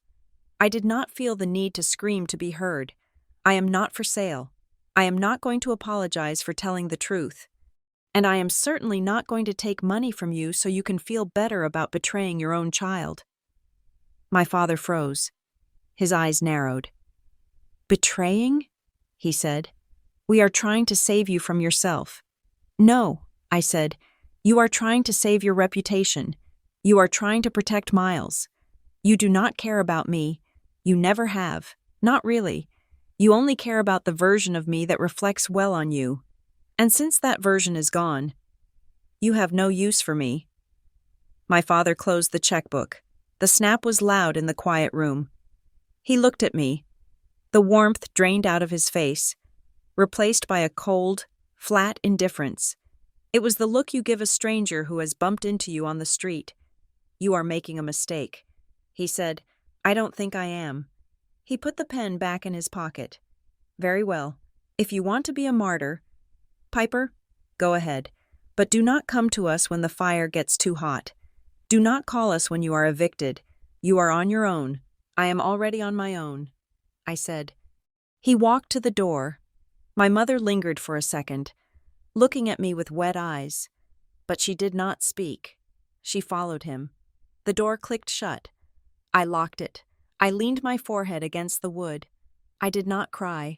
I felt lighter. The tether was cut. I was drifting in the open ocean. But at least I was captain of the ship. The next morning, the legal assault began. A courier arrived at 10 o'clock. He handed me a thick envelope from the law firm Crenshaw. Miller Sloan. I opened it. Notice of investigation and demand for preservation of evidence. It was written in dense, threatening legalese. They were demanding I surrender my personal phone, my home computer, and all hard drives for forensic analysis to determine if I had violated student privacy laws. They cited statutes I had never heard of. They threatened civil litigation. They threatened criminal referral. It was a bullying tactic. They wanted my devices so they could find out who I was talking to. They wanted to find the leak. I called Denise. Do not give them anything. She said, get a lawyer. I cannot afford a lawyer. Denise, I just turned down my parents' money. There is a legal aid clinic downtown. She said, on 4th Street. Ask for Sarah Jenkins. She hates the school board. She sued them 3 years ago over the special education budget. I went to the clinic. It was a cramped office that smelled of old paper and cheap cleaning spray. Sarah Jenkins was a woman in her 60s with gray hair chopped short and a blazer covered in cat hair. She read the letter. She laughed. This is garbage, she said. She tossed the letter onto her desk. Garbage? I asked. It is a fishing expedition. Piper, they cannot subpoena your personal devices without a court order, and they are nowhere near getting a court order. They are trying to scare you. It is working. Sarah leaned forward. Her eyes were sharp behind her glasses. Listen to me. They are going to paint you as a disgruntled employee. That is the playbook. They will say you are bitter about a bad performance review. They will say you are mentally unstable. They will dig up every parking ticket you have ever had. I know. I said, they already started. You need to be perfect. Piper, do not jaywalk. Do not speed. And do not post anything on social media. Let me handle the letters. I will write them a response that tells them to go pound sand. Legally speaking. Thank you. I said, don't thank me yet. She said, this is going to get ugly. The district has deep pockets. They will drag this out until you are broke and broken. I am already broke. I said, then you have nothing to lose. Sarah grinned. Those are the most dangerous clients. While I was fighting the legal battle, Denise was fighting the public relations war. She organized a small group of teachers, mostly veterans who were close to retirement and didn't care about tenure anymore. They met at a coffee shop on the edge of town. They printed flyers. Where is the money? Asked the board. But for every flyer Denise printed, Bright Horizon put up a billboard. I drove through town and saw them. Giant, glossy images of smiling children. Bright Horizon. Investing in tomorrow. Don't let cynicism hurt our kids. Support our schools. Support the alliance. They were reframing the narrative. Anyone who questioned the finances was attacking the children. Anyone who asked about the invoices was a cynic who hated education. It was brilliant. It was evil. I felt like I was screaming into a hurricane. The truth was complicated. The lie was simple. And people always preferred the simple lie. 3 nights into my suspension, my phone buzzed. It was a text from Miles. Check your secure email. Now. I had set up an encrypted Proton Mail account on Leo's advice. I logged in. There was a forwarded email chain. Subject: Vendor expedite request. Urgent. From Warren Sloan, wsloan@brackenridge.k12.us. To Greg Hatcher, gatcher@brackenridge.k12.us. Date: October 14th, Greg. We need to push the Q4 payments for Apex and Miller through before the Friday cutoff. I know the documentation is thin, but I will handle the board. Just get the checks cut. We need the liquidity for the next phase. Do not drag your feet on this. WS. My heart hammered against my ribs. I will handle the board. Documentation is thin. This was it. This was the smoking gun. It wasn't just an invoice.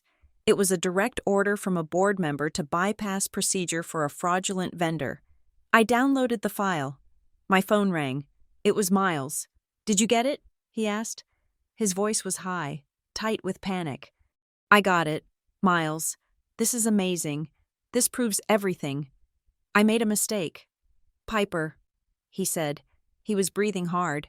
I forwarded it from my work terminal. I thought I was on the guest Wi-Fi, but my phone auto-connected to the internal network. So they log everything. If they run a traffic audit, they will see I accessed the director's archive. They will see I sent it to you. Miles, calm down. They have thousands of emails a day. They aren't looking at your traffic. Warren is paranoid, Miles shouted. He has IT monitoring everything. If they see this, Piper, I am dead. I am fired. I might be arrested. You are a whistleblower. Miles, they can't arrest you for exposing a crime. You don't understand. They aren't going to play by the rules. He hung up. I sat there, looking at the email. My brother had finally chosen a side. He had handed me the weapon I needed. But he had put himself in the crosshairs to do it. I decided to go for a walk. I needed to clear my head. I needed to strategize. I walked for an hour, looping through the park, watching the leaves swirl in the wind. When I got back to my apartment building, the hallway light was out. I walked up the stairs in the dark. I reached for my keys. Then I saw my door. It was unlocked. The jamb was splintered. My blood ran cold. I pushed the door open with my foot. Hello? I called out. Silence. I stepped inside. The apartment was not trashed. It wasn't like the movies where the furniture is overturned and the lamps are broken. It was precise. My books were pulled off the shelves and stacked on the floor. My desk drawers were pulled out and left upside down. My mattress was slid halfway off the box spring. They had been searching. I ran to the closet where I kept my file box, the one with the printed spreadsheet and the notes from my meetings with Leo. The box was gone. I stood in the middle of my living room, feeling a violation so deep it made me nauseous. Strangers had been here. They had touched my things. They had walked through my sanctuary. I walked to the bedroom. The closet door was wide open. My clothes were pushed to the sides. On the floor of the closet, facing the door, was a single red apple. It was fresh, shiny, a teacher's apple. It was a message. We were here. We can get to you. Nowhere is safe. I backed out of the room. I grabbed my purse. I couldn't stay here. I ran down the stairs and out to my car. I locked the doors. I drove to a motel on the highway, checking my mirrors every 3 seconds. I sat on the lumpy motel bed, the neon sign outside blinking red and blue across the walls. I was shaking. They had my notes. They had my timeline. But they didn't have the email. That was in the cloud. And they didn't have me. The next morning, sitting in the motel room eating a vending machine pastry, my phone rang. It was Lila. Piper, where are you? I went to your apartment. The door is busted. I am safe.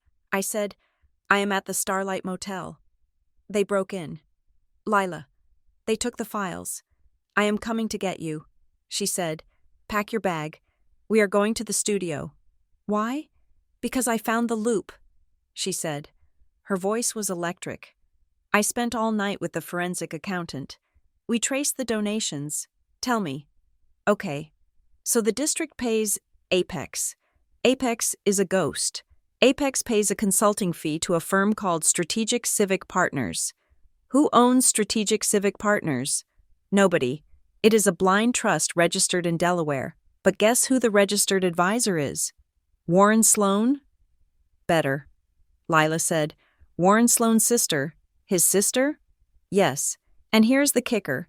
Strategic Civic Partners is the primary donor to the Bright Horizon Education Alliance. I tried to follow the circle in my head.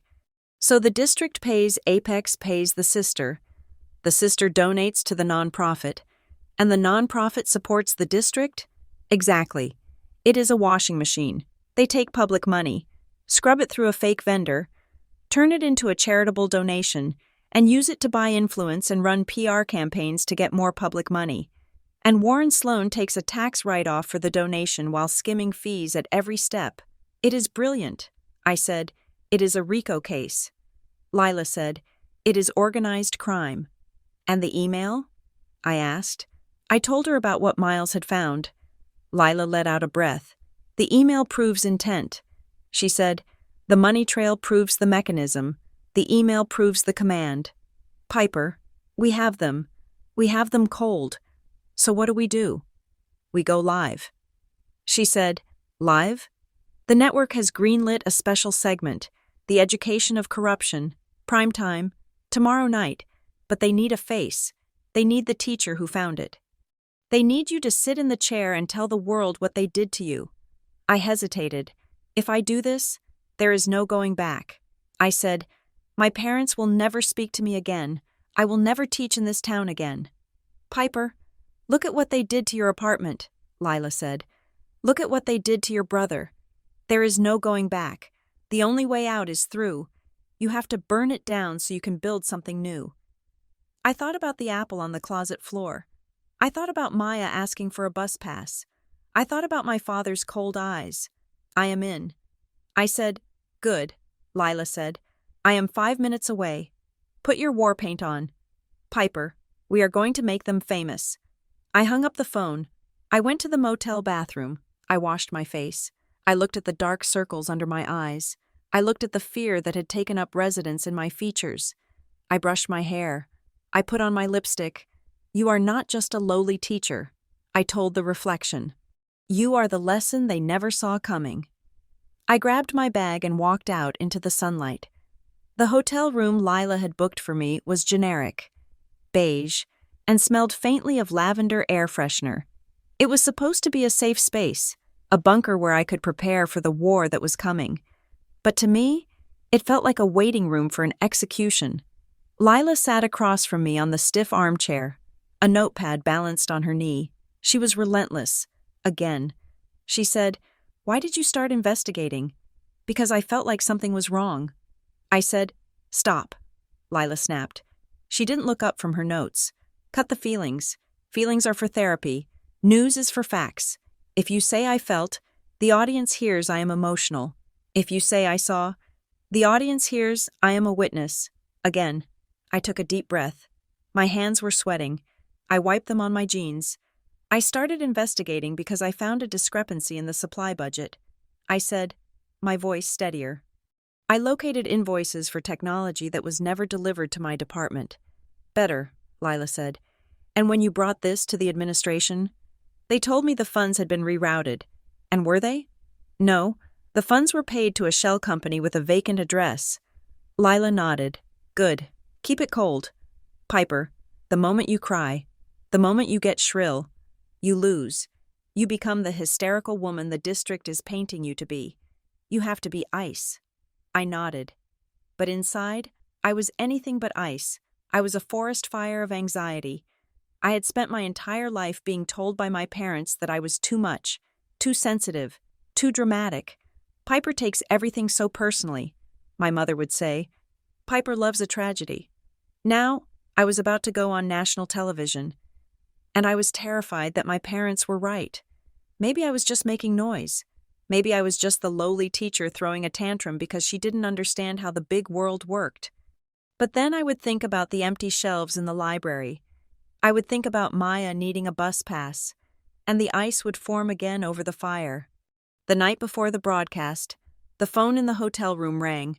I had turned my cell phone off to avoid the reporters who had started camping out on my lawn. But my mother had the hotel number. She always found a way. I stared at the blinking red light. I knew I shouldn't answer. Lila had told me to embargo all family contact. I picked it up anyway. Hello? Piper. My mother's voice was wet, thick with tears. It was a sound that had been weaponized against me since childhood. Mom, I said, sinking onto the edge of the bed. I cannot fight with you tonight. I am not calling to fight, she sobbed. I am calling because your father is ill. My stomach clenched. What do you mean? His blood pressure is 180 over 100. He has chest pains. Piper. He is lying in the dark, clutching his left arm. The doctor says it is stress. Severe, acute stress. I closed my eyes. I could see him, the gray pallor, the heavy breathing. I am sorry he is sick. Mom. Sorry? She shrieked, the sorrow vanishing into anger in a split second. You are doing this to him. You are killing him. He cannot show his face at the club. He cannot go to the office. He is humiliated. And now we hear you are going on television? To do what? To destroy us completely? I am telling the truth. Mom, the truth is that you are a selfish, ungrateful child, she shouted. If you go on that screen tomorrow, you are putting a nail in his coffin. Do you hear me? If he has a stroke, it is on your hands. I gripped the receiver so hard the plastic creaked. Is he really sick? Mom? Or is he just embarrassed? How dare you? Because if he is really sick, you should be at the hospital, not calling me to negotiate. There was a silence on the line. A cold, heavy silence. I knew then, he was fine. He was probably sitting right next to her, pouring a scotch, directing the performance. I am hanging up now. Mom, Piper, don't you dare. Goodbye. I put the phone back in the cradle. I unplugged the cord from the wall. I sat there in the silence, shaking. The guilt was a physical pain, a hook in my gut pulling me backward. You are the problem. You are the disruption. I went to the bathroom and splashed water on my face. I looked at the mirror. He is not the victim. I told myself, Maya is the victim. The taxpayers are the victims. He is just a man who backed the wrong horse. The next morning, the day of the broadcast, Lila took me to a viewing room at the local affiliate station. We were going to be beaming into the New York studio via satellite, but she wanted to show me the package they had put together to lead the segment. We sat in the dark editing bay. On the screen, the footage began to roll. It was not the glossy, high-saturation video of the Bright Horizon ads. It was gray, grainy, and real. Lila had sent a crew, led by Denise. I suspected, though she would never admit it, into the school after hours. The camera panned over a row of textbooks. They were tattered, spines broken, held together with duct tape. The copyright date zoomed in, 2004. Then, a shot of a bucket in the hallway, catching drips from a brown water stain on the ceiling. Then, a shot of a teacher's checkbook lying on a desk next to a receipt for construction paper and pencils. The name on the check was blurred, but the amount was clear, $75. It was quiet. It was devastating. Then the voiceover started. It was not sensational. It was factual. In the Brackenridge School District, teachers spend an average of $1,000 a year out of pocket for basic supplies. Meanwhile, district records show payments of nearly $200,000 to vendors for technology that does not exist. I watched it, and I felt a lump in my throat. It wasn't just my story anymore. It was the story of every teacher who had ever bought a winter coat for a student or paid for a field trip lunch. Lila leaned over. "We have a problem," she said softly. I turned to her. "What?" My source at the district just texted me. The superintendent is calling a press conference at 4 o'clock, 2 hours before we go air. Why? They are announcing an emergency partnership with the Bright Horizon Education Alliance. They are going to donate 500 tablets to the high school. I laughed. It was a bitter, sharp sound. 500 tablets? I asked. They stole enough to buy 2,000. It doesn't matter, Lila said. It is the optic. They are positioning themselves as the saviors. They are creating the narrative that the district is broke, which they caused, and that the nonprofit is stepping in to rescue the children. If we go on air attacking them after they just donated tablets, we look like monsters. They are using the stolen money to buy the tablets. I said, it is a feedback loop. We know that, Lila said, but the public doesn't. They just see free iPads. So what do? We pivot, Lila said. We don't attack the charity. We attack the timing. We ask why the saviors only showed up after the subpoena dropped. I walked out of the editing bay and checked my phone for the first time in 12 hours. There was a voicemail from Sarah Jenkins, the attorney. Piper, call me. We have a situation. I called her from the hallway. Sarah? They are moving fast. Piper, I just got a cease and desist from the district's general counsel. They are citing the confidentiality agreement in your employment contract. I didn't sign a confidentiality agreement for illegal activity. I said, it doesn't matter. They are arguing that by accessing the shared drive and the email server, you violated the Computer Fraud and Abuse Act. They are threatening to file an injunction to stop the broadcast. Can they do that? No. The First Amendment protects the network, but they can sue you personally. They can drag you through civil court for the next 10 years. They can bankrupt you. Piper, if you go on that screen tonight, you need to know that you are essentially signing away your financial future. I thought about the checkbook my father had tried to give me. I thought about the severance package I had burned in the sink. I don't have a financial future. Sarah, I have nothing left to take. Okay, Sarah said. I just had to warn you. And Piper, yeah? Give them hell. I hung up and saw a text from Miles. Meet me. Parking garage on 5th. Please. 5 minutes. I shouldn't have gone. It was risky. But he was my brother. And the desperation in his text was palpable. I told Lila I was getting coffee and ran down the street. The parking garage was dark, smelling of exhaust and urine. Miles was standing next to his black coupe, looking like a ghost. He was wearing the same suit he had worn for 3 days. Piper, he said, rushing toward me. You can't do it. I am doing it. Miles, you don't understand. I met with Warren this morning. I stopped. You are still talking to him? He called me in. He knows. Piper, he knows about the email. He had the IT guys pull the logs. He knows I forwarded it to you. My heart went cold. What did he do? He offered me a deal. Miles whispered. He grabbed my shoulders. His hands were shaking violently. He said if I sign an affidavit stating that you have been acting erratic, that you have been obsessed with a conspiracy theory, and that I sent you the email because I was worried about your mental state and wanted you to see there was nothing there. He took a breath, a sob catching in his chest. He said if I do that, he won't press charges for the data breach. He said he will keep me on the project. He said he will protect me. And if you don't? I asked, though I already knew the answer. He said he will destroy me. Piper. He said he will have me prosecuted for corporate espionage. He said I will never work in this city again.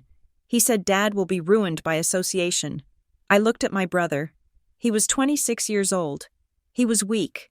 Yes, he was vain. But he was not evil. He was just a kid who had been taught that money was the only shield against the world. And now he was being asked to throw that shield away. What are you going to do? Miles? I asked softly. Tears streamed down his face. I don't want to hurt you. Piper, I swear. But I am scared. I am so scared. I reached up and touched his cheek. I know. Miles, please, he begged. Just don't use the email. If you don't use the email, they have nothing on me. You can tell the story about the vendors. Just leave Warren out of it directly. I can't do that. Miles, Warren is the head of the snake. Then you are sacrificing me. he shouted. Stepping back, "You are feeding me to them. You fed yourself to them when you took the job." "Miles," I shouted back. "You knew who he was." He stared at me, his eyes wide and wild. "I won't let you," he whispered. "I have to look out for myself." Dad was right. You break everything you touch. He got into his car and slammed the door. He peeled out of the garage, tires squealing. I stood there in the exhaust fumes, feeling a piece of my heart break off and wither away. He was going to sign the affidavit. He was going to testify against me. I walked back to the studio. I didn't cry. I was done crying. I was just focused. The afternoon wore on. The tension in the studio was a physical weight. At 6 o'clock, the live stream of the Brackenridge Education Gala began. I sat in the green room with my laptop, watching. Lila was busy with the lighting crew, so I was alone. The gala was being held at the convention center. It was a sea of tuxedos and gowns, crystal chandeliers, champagne fountains. It was an obscene display of wealth in a city where my students taped their shoes together. The camera panned across the crowd. I saw him, my father. He was sitting at a table near the front, wearing his tuxedo, holding a glass of wine. He looked healthy. His blood pressure seemed perfectly fine. He was laughing at something the man next to him said. He looked proud. He looked like he belonged. He had no idea that the event was hosted by Bright Horizon. He just knew it was a place for important people, and he considered himself an important person. On the stage, Warren Sloan stepped up to the podium. "Welcome, friends," he boomed. "Tonight, we celebrate partnership. Tonight, we celebrate the future." Applause thundered. My father clapped the loudest. Beaming, "We have faced challenges this year," Warren said, his face somber. "We have faced cynical attacks, but we have answered with love. We have answered with generosity." He gestured to a massive screen behind him. "Please, look at the lives we are changing." A video montage began to play. Swelling string music, slow-motion shots of children running in a field, and then a clip appeared that made my breath stop. It was my classroom. It was footage from 3 years ago, when the local news had done a puff piece on teachers who care. There I was, younger, smiling. I was leaning over a student's desk, Maya's desk, helping her with an essay. The sunlight was streaming in. It looked idyllic. It looked perfect. The text on the screen faded in over my face. The Bright Horizon Alliance, supporting our educators. I stared at the screen, paralyzed. They were using me. They were using the image of the very teacher they were trying to destroy to sell the lie that they were supportive. I saw my father in the crowd again. He was watching the screen. He saw me.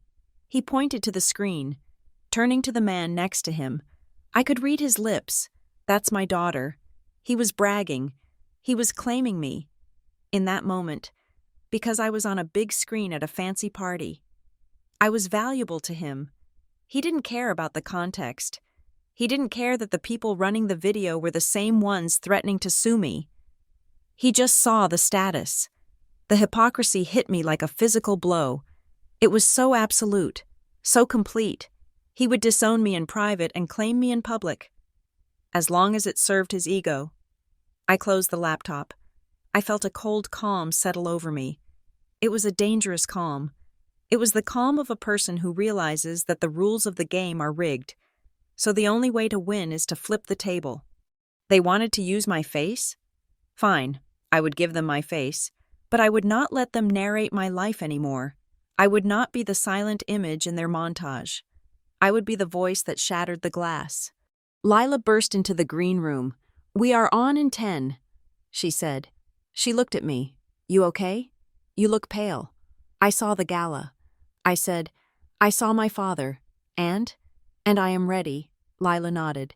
She checked her headset. "Okay, here's the situation. We are live, national feed, millions of people. The host is Diane Sawyer level tough. She is going to push you. She is going to play devil's advocate." "Good," I said. "And Piper?" Lila hesitated. "The network lawyers are nervous. They want us to be careful about the intent language. Stick to the documents." I stood up. I smoothed my skirt. I touched the small rubber band Denise had given me, which was around my wrist. "Snap it if you panic." "I am not going to panic," I said. We walked out onto the studio floor. The lights were blindingly bright, hotter than I expected. The set was a semicircle of glass and steel. The host, a woman named Elena Cross, was already seated. She had hair like a helmet and eyes that missed nothing. She didn't smile. She nodded at me. "Ms. Flores, mic check, please. Testing, 1, 2, 3, I said. My voice sounded foreign in the studio monitors. "Clear," the audio engineer said. 30 seconds, the floor director shouted. I sat in the chair. I crossed my ankles. I kept my back straight. I thought about the crumbling textbooks. I thought about the red apple on my closet floor. I thought about Miles driving away in the dark. 10 seconds. Elena Cross turned to the camera. Her face transformed into a mask of serious concern. 5, 4, 3, the red light on the camera blinked on. "Tonight," Elena said, her voice smooth and grave, "a crisis in our classrooms. We trust our schools to protect our children, but what happens when the money meant for books and safety vanishes into thin air?" She turned to me. "Joining us now is Piper Flores, a high school English teacher who says she uncovered a massive scheme to defraud taxpayers in her hometown of Brackenridge. Piper, thank you for being here." "Thank you, Elena," I said. Elena leaned in. "You claim that nearly $200,000 has been misappropriated. That is a serious accusation. But the district says you are a disgruntled employee who has been placed on leave for erratic behavior. They say this is a personal vendetta. How do you respond to that?" I looked directly into the lens. I didn't see the camera. I saw my father sitting in his tuxedo. I saw Warren Sloan smiling. "I am not disgruntled. Elena, I am a math teacher by necessity, and the math does not lie. When you pay for goods you do not receive. That is not a mistake. That is theft." Elena pressed. "But surely, administrative errors happen? Errors are random." I said, "This was a pattern. And tonight, I have the proof." I reached for the folder on the table. Off camera. I saw Lila stiffen. I opened the folder, but before I could speak, Elena raised a hand. "We will get to the documents in a moment," she said. "But first, we have some breaking news coming in from Brackenridge. It seems there are new developments in this story as we speak." My heart stopped. New developments. Had Miles signed the affidavit? Had they arrested someone? Elena looked at her earpiece. "We are receiving reports." She paused, listening. I looked at Lila. She looked confused. This wasn't scripted. Live TV meant surprises. I gripped the rubber band on my wrist. I snapped it. The sting was sharp. "Focus." I told myself, whatever they throw at you, catch it and throw it back. Elena looked back at me. Her eyes were different now, sharper. "Ms. Flores, are you aware of an email sent from your account to the Bright Horizon Alliance 3 months ago? An email asking for a job?" The world tilted. "What?" I asked. "We have just received a document," Elena said, holding up a piece of paper that a producer had just handed her. "It appears to be an email from you to Warren Sloan, asking for a position as a paid consultant. The district claims this investigation of yours only started after you were rejected." I stared at the paper. "I never sent that." I said, "It is from your address." Elena said. I looked at the monitor. They put the graphic up on the screen. From flores@brackenridge.k12.us. Subject, Inquiry regarding opportunities. Dear Warren, per our discussion, I would be interested in discussing a role. I read the text. Per our discussion. Synergistic opportunities. The language was formal, corporate. It sounded like my father. And then I realized, my mother.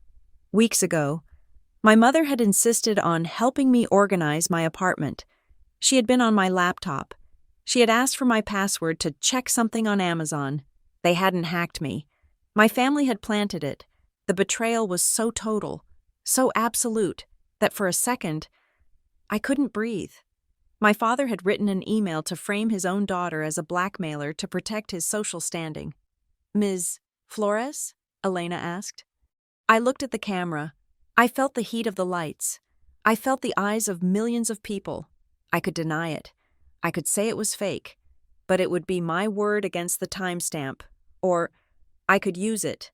I looked at Elena. I stopped shaking.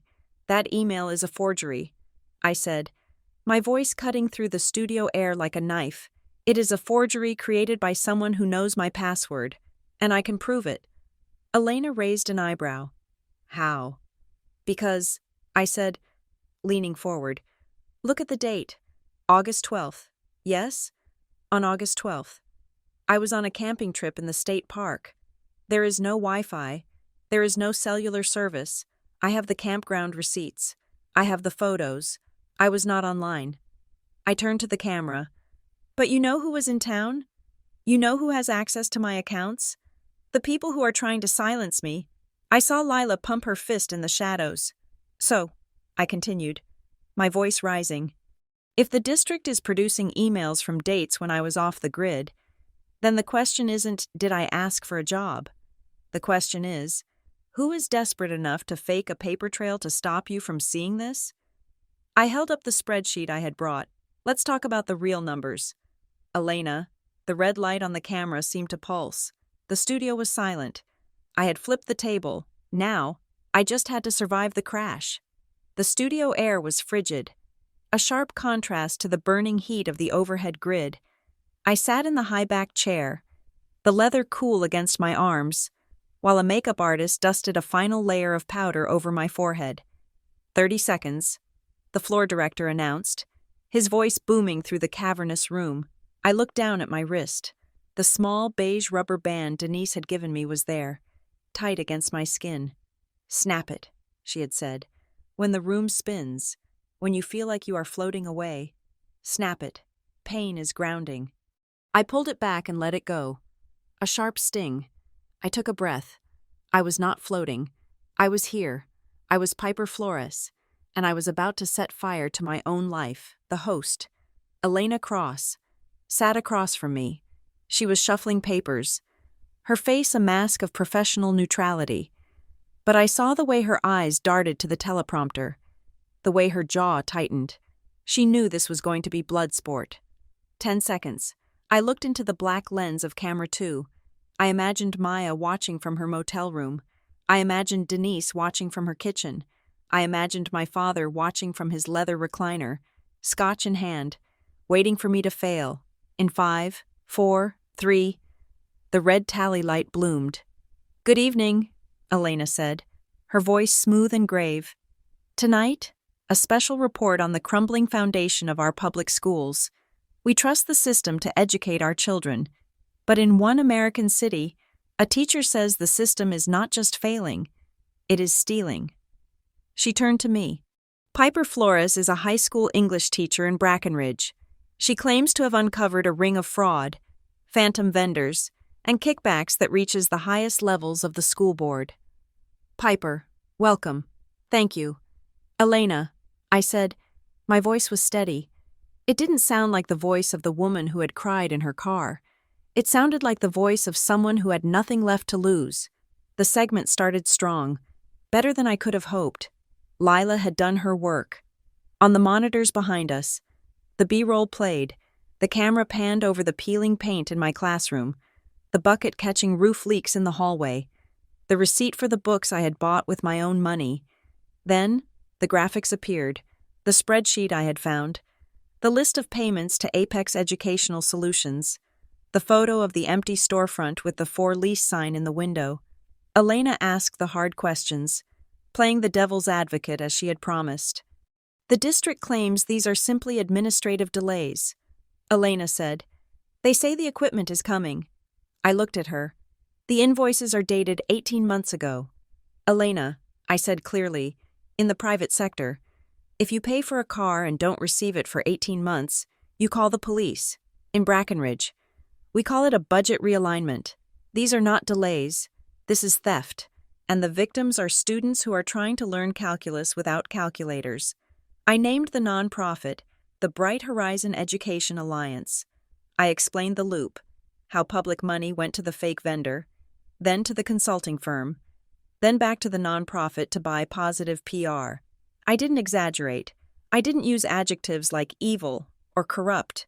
I just used verbs and nouns. They paid. They transferred. They hid. I felt a rhythm taking over. It was the same rhythm I felt when I was teaching a good lesson. When I had the class in the palm of my hand, I was winning. But in the periphery of my vision, I saw movement in the dark control booth beyond the glass. Heads were turning. A producer was standing up, holding a headset against his ear, listening intently. A piece of paper was being printed. I saw Lila standing in the shadows of the studio floor. Her face, usually unshakable, went tight. She shook her head slightly at someone off camera, mouthing the word no. The floor director walked onto the set. Staying low, out of the camera's view, he slid a single sheet of paper onto Elena's desk. Elena looked down at it. She paused. Her expression shifted from professional curiosity to something sharper, something predatory. She looked up at me. "Piper," she said, her tone changing. She dropped the Ms. Flores formality. "We have just received some new documentation from the district. Developing information." My stomach turned over. I gripped the rubber band. "You have painted a picture of a principled whistleblower," Elena said. "A teacher standing up for her students. But this email thread suggests a different motivation." The monitor behind me changed. The graphics of the empty storefront were replaced by a blown-up image of an email. It was an email from my work account, Flores at Brackenridge, K12.US. It was addressed to Warren Sloan. I turned in my chair to read it. Subject: Professional Inquiry. Date: August 12th. Dear Warren, per our verbal discussion regarding the synergy between the district and the private sector, I believe my skill set would be a significant value add to the Bright Horizon team. I am seeking a role that offers compensation commensurate with the strategic oversight I can provide. Elena's voice cut through the air.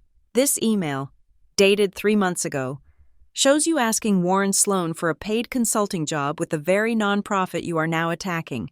She said, "The district claims that when you were rejected for this paid role, you manufactured this investigation as retaliation." She leaned in. "Is this a crusade for justice, Piper? Or is it a personal grudge because they didn't cut you in on the deal?" I stared at the words on the screen. Synergy, value add, commensurate with strategic oversight. I knew those words. They were not my words. I was an English teacher. I wrote incomplete sentences. I did not use corporate buzzwords like value add, but I knew who did. I closed my eyes for a fraction of a second, and I was back at the dinner table 3 weeks ago. My father lecturing Miles on leveraging assets. My father talking about synergistic growth. My mother had asked for my password. I just need to check something on Amazon. "Honey, my iPad is dead." It wasn't a hack. It wasn't a stranger. It was them. They had planted it. My father had written it, using his own pompous, hollow vocabulary, and my mother had sent it from my laptop while I was making tea in the kitchen. They had created an insurance policy against their own daughter. I felt the blood drain from my face. It was not fear. It was a cold, clarifying horror. 3 miles away, in the manicured living room of the house in the Heights, Robert Flores sat on the edge of his sofa. The television bathed the room in a blue, flickering light. He had been watching with a complicated mix of emotions. When Piper first appeared, looking sharp and professional, speaking with authority, he had felt a strange, unwilling surge of pride. "That's my girl," he had thought. "She commands the room." But then the email appeared on the screen. He froze. The Scotch glass in his hand tilted dangerously. He recognized the words.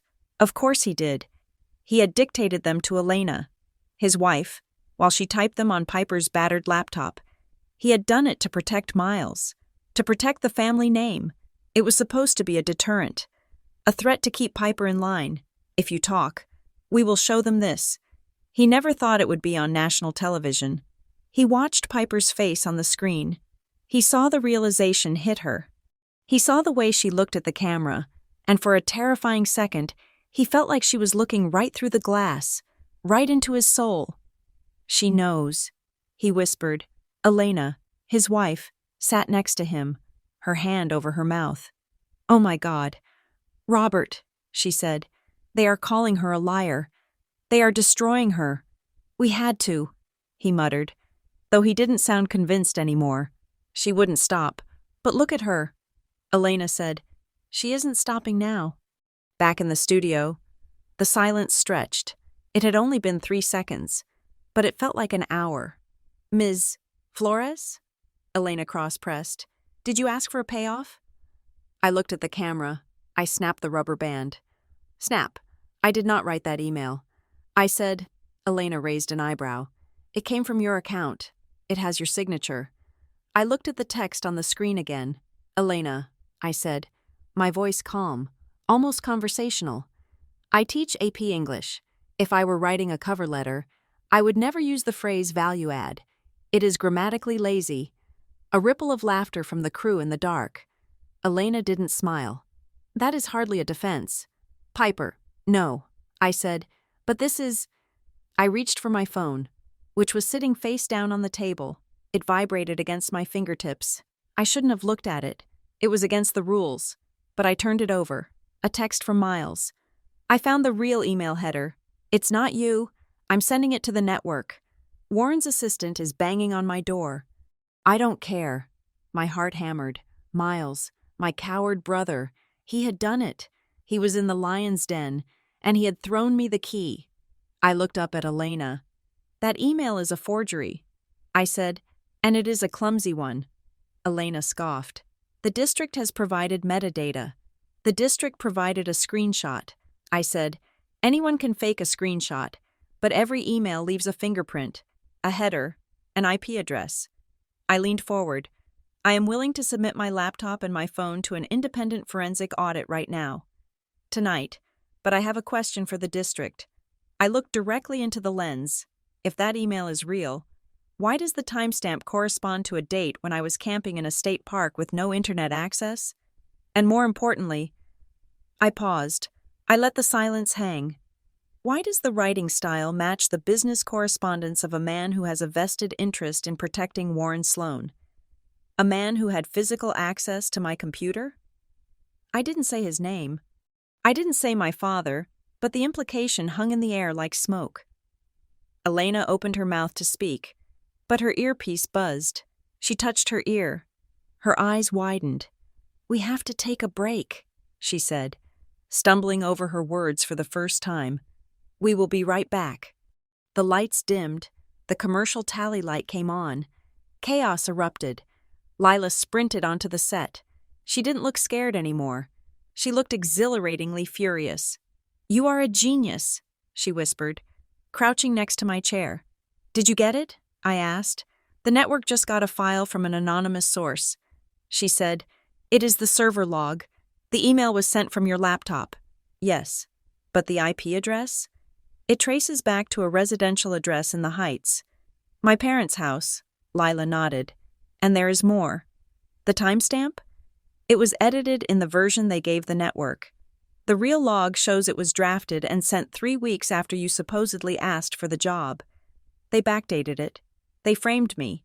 I said, "And they got caught." Lila said, "The producers are freaking out. The legal department is screaming. They realize they just aired a forged document provided by a government entity. What happens now?" "Now," Lila said, grinning.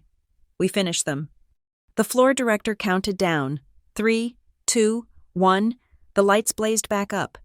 Elena Cross looked different. The aggression was gone, replaced by a serious, urgent gravity. She was a journalist again, not a prosecutor. "Welcome back," she said. She shuffled her papers, moving the forged email to the side. Before the break, we were discussing an email alleged to be from Piper Flores. "We have just received new information from our data verification team." She looked at the camera. "Forensic analysis of the document provided by the school district suggests significant irregularities. Furthermore, We have received a secondary data dump from an internal source at the district. The screen behind me changed. It was no longer the email. It was the email chain Miles had found. The one from Warren Sloan to the procurement officer. Push the payments through. I will handle the board. The audience in the studio, mostly crew and producers, was deadly silent. This email, Elena said, reading from the screen, appears to show Board Treasurer Warren Sloan directing staff to bypass verification for the very vendors Miss Flores identified. She turned to me. Piper, you said this was a pattern. It is, I said. I felt the rubber band cutting into my wrist. But I didn't need to snap it. I was grounded in the truth. This is not about one teacher. This is about a system that protects itself at the expense of the vulnerable. They tried to discredit me. They tried to frame me. They tried to use my own family against me. I took a breath. But they forgot one thing. The math doesn't lie. And neither do the receipts. Elena put her hand to her earpiece again. She looked genuinely stunned this time. I am being told we have an update from the state capitol. She looked at the camera.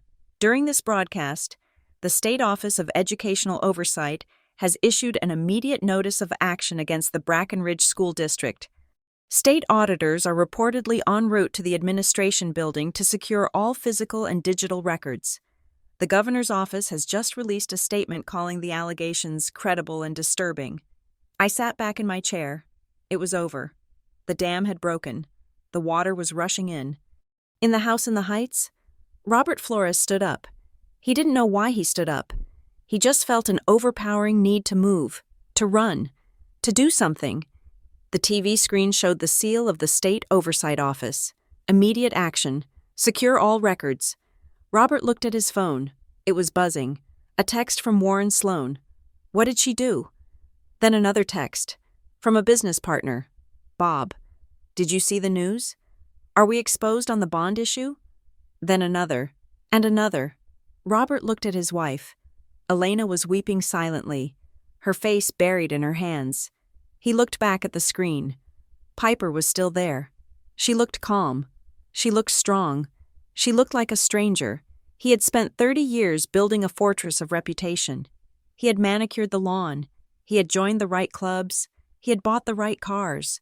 He had pushed his children to be perfect reflections of his success.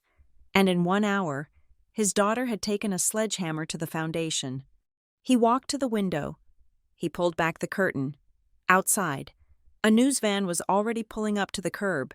He dropped the curtain. He felt a pain in his chest, sharp and real this time. It wasn't a heart attack. It was the crushing weight of consequence. He turned to his wife. "Don't answer the door," he whispered. The broadcast ended. The lights dimmed. Elena Cross shook my hand. Her grip was firm. "You are a brave woman." "Piper," she said quietly. I walked off the set. Lila was waiting. She hugged me. Hard. We did it. She said into my hair. We burned it down. I pulled away. I looked at my phone. One text. From Miles. I sent it. I quit. I'm leaving town for a while. I'm sorry. Piper. I'm so sorry. I typed back. You were brave. Be safe. I walked out of the studio and into the cool night air. The city of New York was loud, chaotic, indifferent. I took a deep breath. I had no job. My parents would never speak to me again. My brother was on the run. I was alone in a strange city, but for the first time in 32 years, the silence in my head wasn't heavy. It was clean. I looked up at the sky. No stars, just the glow of the city lights. I took the rubber band off my wrist. I dropped it on the sidewalk. I didn't need it anymore. Thank you for listening to Revenge Stories. This story, my parents called me just a lowly teacher until Dad saw me on national TV that night, explores the painful reality of conditional love and the courage it takes to break free from family expectations when they conflict with your integrity. Piper Flores lost her family, but she found her voice. I would love to hear your thoughts on Piper's journey. Did she make the right choice in exposing her family? What would you have done in Miles's position? Please leave a comment below telling me where you are listening from. I love seeing our community grow across the world. And if you enjoyed this story, Please subscribe to Revenge Stories for more deep dives into realistic, emotional drama. Until next time, keep writing your own truth.